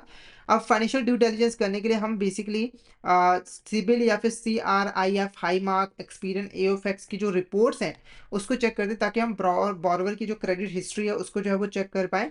यहाँ पर हम बैलेंस शीट का एनालिसिस करते हैं, प्रॉफिट एंड लॉस स्टेटमेंट का एनालिसिस करते हैं, कैश फ्लो स्टेटमेंट का एनालिसिस करते हैं, ताकि इससे हम जान पाए कि कंपनी की फाइनेंशियल पोजीशन कैसी है, फाइनेंशियल परफॉर्मेंस कैसी है, और वो टैक्स फाइलिंग वगैरह सही तरीके से कर रही है कि नहीं। कमर्शियल ड्यू डिलिजेंस के अंदर हम बेसिकली कंपनी की जो इंडस्ट्री है उसको इवेल्युएट करते हैं, कंपनी की जो मार्केट पोजीशन है उसको चेक करते हैं, कंपटीटर्स को चेक करते हैं, और रेवेन्यू मॉडल को चेक करते हैं, ताकि हम ये जान पाए कि कंपनी जो बिजनेस कर रही है क्या वो बिजनेस में सक्सेसफुल हो पाएगी या फिर नहीं हो पाएगी। यहाँ पर जो भी सेल्स डाटा या GST रिकॉर्ड्स है, बिजनेस कॉन्ट्रैक्ट्स है, उनको जो है अच्छे तरीके से वेरीफाई किया जाता है। साथ ही साथ सप्लाई चेन रिस्क को भी एनालाइज जो है वो किया जाता है, और फ्यूचर ग्रोथ प्रोस्पेक्ट को भी चेक किया जाता है। फिर आता है आपका यहाँ पर लीगल ड्यू डिलिजेंस। क्या आता है आपका यहाँ पर legal due diligence? Legal due diligence के अंदर जो लीगल डॉक्यूमेंट्स होते हैं उसको हम यहाँ पर चेक करते हैं, जैसे कि कंपनी की रजिस्ट्रेशन प्रॉपर तरीके से करवाई गई है कि नहीं। साथ ही साथ डायरेक्टर आइडेंटिफिकेशन नंबर को भी चेक किया जाता है, कंप्लायंस रिकॉर्ड्स भी चेक किए जाते हैं, और MCA यानी कि मिनिस्ट्री ऑफ कॉर्पोरेट अफेयर्स की वेबसाइट के ऊपर जाकर कोई भी लीगल केस या फिर फ्रॉड अलर्ट को भी चेक जो है वो किया जाता है। ठीक है, और ये जो लीगल ड्यू डिलिजेंस है वो कंफर्म करता है कि हमारे यहाँ पे जो PF, ESI और GST लेबर लॉज है उनके साथ प्रॉपर तरीके से जो है वो कंप्लाइंस किया गया। ठीक है, तो ये आपके यहाँ पर 3 इंपॉर्टेंट टाइप्स थे ड्यू डिलिजेंस के। क्लियर आपको यहाँ तक? एक बार मुझे चैट बॉक्स में बता दीजिए, और कोई भी डाउट आता है तो आप चैट बॉक्स में मैसेज करके जो है वो पूछ सकते हो। नेक्स्ट क्वेश्चन की अगर हम यहाँ पर बात करें, what are the primary purpose of collecting passport details for large borrow in the public sector bank? ठीक है, देखो पब्लिक सेक्टर बैंक जब कोई लार्ज लोन देती है, ठीक है, तो वहां पर ना पब्लिक सेक्टर बैंक बाकी डॉक्यूमेंट्स के साथ बॉर्बर की जो पासपोर्ट डिटेल्स है वो भी कलेक्ट करती है। क्यों करती है? ताकि अगर बाई चांस बॉर्बर डिफॉल्ट करता है तो बॉर्बर जो है वो देश से बाहर ना निकल पाए, यानी कि देश से बाहर भाग ना पाए। जैसे कि आपने कई केसेस देखे होंगे, जैसे नीरव मोदी, विजय माल्या, ये इन्होंने डिफॉल्ट किया, बैंकों का पैसा लेकर विदेश भाग गए, फॉरेन भाग गए, लंदन लंदन भाग गए जो है ना।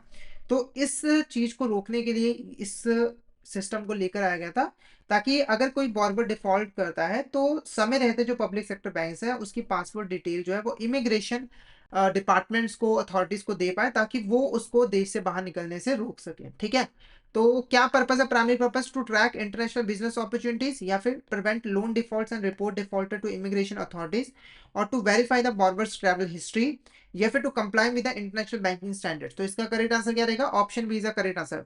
मतलब कि लोन डिफॉल्ट्स को प्रिवेंट करना, साथ ही साथ अगर डिफॉल्ट होता है तो इमिग्रेशन अथॉरिटीज को डिफॉल्टर्स के बारे में रिपोर्ट करना। तो ऑप्शन बी आपका यहाँ पर करेक्ट आंसर जो है वो रहेगा, option B is a correct answer. Next question की बात करते हैं, which of the following is not a valid exemption under the LEI requirement in India? तो LEI, ठीक है, LEI के बारे में ऑलरेडी हमने यहाँ पे जो है वो पढ़ लिया है। ठीक है, अब ये जो LEI की जो रिक्वायरमेंट है वो कुछ एंटिटीज के ऊपर एप्लीकेबल नहीं होते, जैसे कि जो गवर्नमेंट डिपार्टमेंट्स होते हैं और जो एजेंसीज होते हैं ना, उनके ऊपर ये रिक्वायरमेंट जो है वो नहीं होती है, यानी कि उन्हें LEI जो है वो लेने की जरूरत नहीं पड़ती है। ठीक है, चाहे उनका एक्सपोजर 5 करोड़ से ज्यादा ही क्यों ना हो। ठीक है, उसके बाद इसीलिए ये एक वैलिड एग्जाम्पशन है। उसके बाद पब्लिक सेक्टर अंडरटेकिंग्स, तो देखो ये गवर्नमेंट के अंदर ही आती है, पर इनको एग्जाम्पशन नहीं मिली हुई है, यानी कि इनको तो रजिस्ट्रेशन करवानी ही पड़ती है, और ये जो यूनिक नंबर है वो भी लेना पड़ता है। और उसके बाद corporate borrowers exposure below 5 crore, तो इनको एग्जाम्पशन मिली हुई है, यानी कि इनको LEI जो है वो लेने की जरूरत नहीं पड़ती है। तो इसमें से कौन सा वैलिड एग्जाम्पशन नहीं है? तो option B, public sector undertaking is the correct answer. Public sector undertaking जो है वो एक वैलिड एग्जामिशन नहीं है। बाकी government departments and agencies, corporate borrowers with exposure below 5 crore, ये आपके यहाँ पर वैलिड एग्जामिशंस हैं। ठीक है, तो करेक्ट आंसर क्या रहेगा? Option B is the correct answer. अब फटाफट से मुझे एक बार चैट बॉक्स में बता दीजिए कि आपको यहाँ तक क्लियर है या फिर नहीं है, और कोई डाउट आता है तो आप चैट बॉक्स में मैसेज करके पूछ सकते हो। नेक्स्ट क्वेश्चन की बात करते हैं, which factors are part of management evolution? जब हम यहाँ पर मैनेजमेंट की इवोल्यूशन करते हैं तो इनमें से कौन कौन से फैक्टर्स को हम कंसीडर करते हैं? पहला, experience of promoter, employee turnover rate, track record in loan repayment, credit score of the company. फटाफट से इसका आंसर बताइए, इसका आंसर आपको क्या लग रहा है? जब आप मैनेजमेंट की इवोल्यूशन करते हैं कि जो बिजनेस की मैनेजमेंट है या फिर प्रोजेक्ट की जो मैनेजमेंट है वो अच्छी है या फिर नहीं, अच्छी है या फिर नहीं है।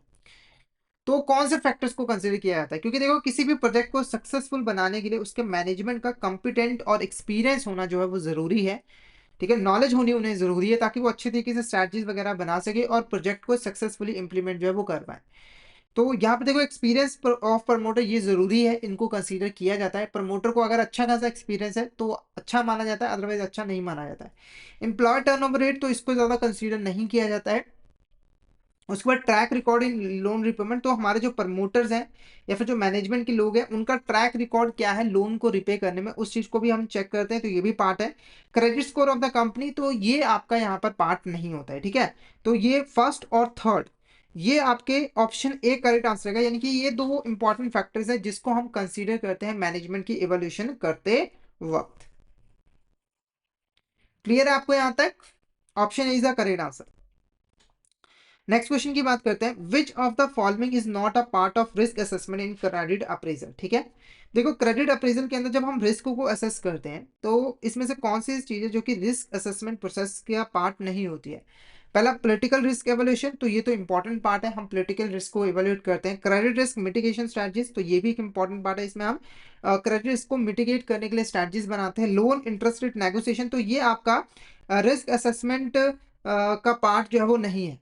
ठीक है, रिस्क असेसमेंट का जो पार्ट है वो नहीं है। ऑपरेशनल रिस्क एनालिसिस, तो यहाँ पर हम ऑपरेशनल जो रिस्क है उसका एनालिसिस जो है वो करते हैं ताकि जो भी ऑपरेशनल रिस्क है उसको हम अच्छे तरीके से मैनेज जो है वो कर पाए। ठीक है, नेक्स्ट क्वेश्चन की बात करते हैं, which documents are required to obtain an LEI code. ठीक है, तो अगर एक कॉर्पोरेट बॉर्बर है उसे यहाँ पर LEI ऑब्टेन करना है तो उसे कौन कौन से डॉक्यूमेंट जो है वो देने पड़ेंगे, क्योंकि देखो इस यूनिक कोड को लेने के लिए यहाँ पर रजिस्ट्रेशन करवानी कंपलसरी होती है और रजिस्ट्रेशन के लिए कुछ इंपॉर्टेंट डॉक्यूमेंट जरूरी होते हैं। वो डॉक्यूमेंट्स कौन कौन से हैं? Pan card, GST registration, board resolution या फिर एम्प्लॉय कॉन्ट्रैक्ट। तो फटाफट से इसका आंसर बताइए, इसका आंसर आपको क्या लग रहा है? जल्दी से बताइए इसका करेक्ट आंसर क्या होगा, फटाफट से बता दीजिए चैट बॉक्स में इसका करेक्ट आंसर क्या होगा। क्या होगा इसका करेक्ट आंसर? एनीबडी फटाफट से बताइए इसका आंसर क्या लग रहा है आपको? Pan card, GST registration, board resolution या फिर एम्प्लॉय कॉन्ट्रैक्ट्स। तो इसका जो करेक्ट आंसर रहेगा वो रहेगा यहाँ पर first second third is the correct answer. ठीक है, पैन कार्ड, GST रजिस्ट्रेशन और board resolution is the correct answer. GST registration basically एक तरीके से बताता है कि आप GST अच्छे तरीके से पे कर रहे हो, मतलब आपने GST के अंदर रजिस्ट्रेशन करवाई हुई है। पैन कार्ड आपकी इनकम के बारे में, और जो बोर्ड रेजोल्यूशन है वो बेसिकली जो बोर्ड ने डिसीजन लिया है उसके बारे में जो है वो बताता है। ठीक है, एम्प्लॉय कॉन्ट्रैक्ट की इतनी ज़्यादा ज़रूरत जो है वो नहीं होती है। तो ये तीन इंपॉर्टेंट डॉक्यूमेंट्स हैं जो कि चाहिए होते हैं लीगल एंटिटी आइडेंटिफायर कोड को लेने के लिए। ठीक है, तो यहाँ पर हमने क्रेडिट अप्रेजल टॉपिक से रिलेटेड कुछ इंपॉर्टेंट क्वेश्चंस को डिटेल में डिस्कस किया है। तो आई होप आपको ये क्वेश्चन अच्छे तरीके से क्लियर हो गए होंगे। अगर हम पूरे चैप्टर को कंक्लूड करें तो क्रेडिट अप्रेजल एक ऐसी प्रोसेस होती है जिसके अंदर एक बैंक बॉर्बर को लोन देने से पहले बॉर्बर की जो क्रेडिट वर्दीनेस है, यानी कि लोन को रिपे करने की विलिंग कैपेसिटी को जो है वो चेक करता है, ताकि बैंक इंश्योर कर पाए कि उसने जो भी पैसा लेंड किया है वो सेफ रहे, साथ के साथ उसके ऊपर अच्छा खासा रिटर्न भी जो है वो बैंक को मिल पाए। ठीक है, तो और क्रेडिट अप्रेजल के कई सारे स्टेजेस होते हैं, उसके अंदर ड्यू डिलिजेंस एक इंपॉर्टेंट पार्ट होता है। तो इन सभी टॉपिक्स को हमने डिटेल में डिस्कस किया। अगर आपको इन टॉपिक्स में किसी भी तरह का डाउट आता है तो आप चैट बॉक्स में मैसेज करके पूछ सकते हो। क्लियर हो गया तो एक बार मैसेज करके जरूर बता दीजिएगा कि आपको यहाँ तक क्लियर जो है वो हो गया है। और मैं आपको यहाँ पर बता दूं कि अगर आप सिस्टमेटिक वे में CCP की प्रिपरेशन करना चाहते हो तो आप हमारे लाइव सेशंस को अटेंड कर सकते हो। हमारे रेगुलर बेसिस पे लाइव सेशन जो है वो कंडक्ट किए जा रहे हैं हमारे यूट्यूब चैनल पर, जहाँ पर हमने ऑलरेडी CCP का 10 चैप्टर जो है वो कंप्लीट कर लिया है। तो अगर आपने अभी तक वो लेक्चर्स नहीं देखे हैं तो एक बार जाकर उनको भी जरूर गो थ्रू जो है वो कर लीजिएगा। और जो हमारे अपकमिंग लाइव सेशंस हैं उनको भी ज्वाइन करिएगा, और उसको ज्वाइन करने के लिए आप हमारे यूट्यूब चैनल को सब्सक्राइब कर लीजिए और नोटिफिकेशन बेल जरूर दबा देना ताकि आपको नेक्स्ट क्लास की जो नोटिफिकेशन है वो जल्दी से जल्दी जो है वो मिल सके। ठीक है, इसके अलावा आप हमारे कोर्सेज को जरूर जो है वो एनरोल कर लेना, जहाँ पर आपको CCP का फुल सिलेबस जो है वो कंसेप्चुअल वीडियोस की फॉर्म में मिल जाता है, और वीडियोस हिंदी और इंग्लिश लैंग्वेज के मिक्स में अवेलेबल होती है। और वीडियोस की ड्यूरेशन भी काफ़ी कम होती है, जिससे आप बहुत ही कम टाइम में सीसीपी सर्टिफिकेशन की प्रिपरेशन कर सकते हो। तो फटाफट से हमारे कोर्स में एनरोल कर लीजिए। अभी हमारे कोर्स के ऊपर अच्छा खासा आपको डिस्काउंट भी मिल जाता है 82% तक का। और ये जो डिस्काउंट है वो लिमिटेड टाइम पीरियड के लिए है, तो जल्दी से जल्दी हमारे कोर्स में जो है वो एनरोल कर लीजिए, ताकि ये जो ऑफर है वो आपके हाथ से निकल ना जाए। ठीक है, तो आज का सेशन हम यहीं पे एंड करते हैं। तो अगर आपको आज का सेशन अच्छा लगा हो तो सेशन को लाइक कर देना, हमारे चैनल को सब्सक्राइब कर देना और शेयर जरूर कर देना अपने फ्रेंड्स के साथ, कलीग्स के साथ, ताकि वो भी इस सेशन का बेनिफिट जो है वो ले सके। तो आज के लिए इतना ही, मिलते हैं नेक्स्ट क्लास में। Thank you so much everyone.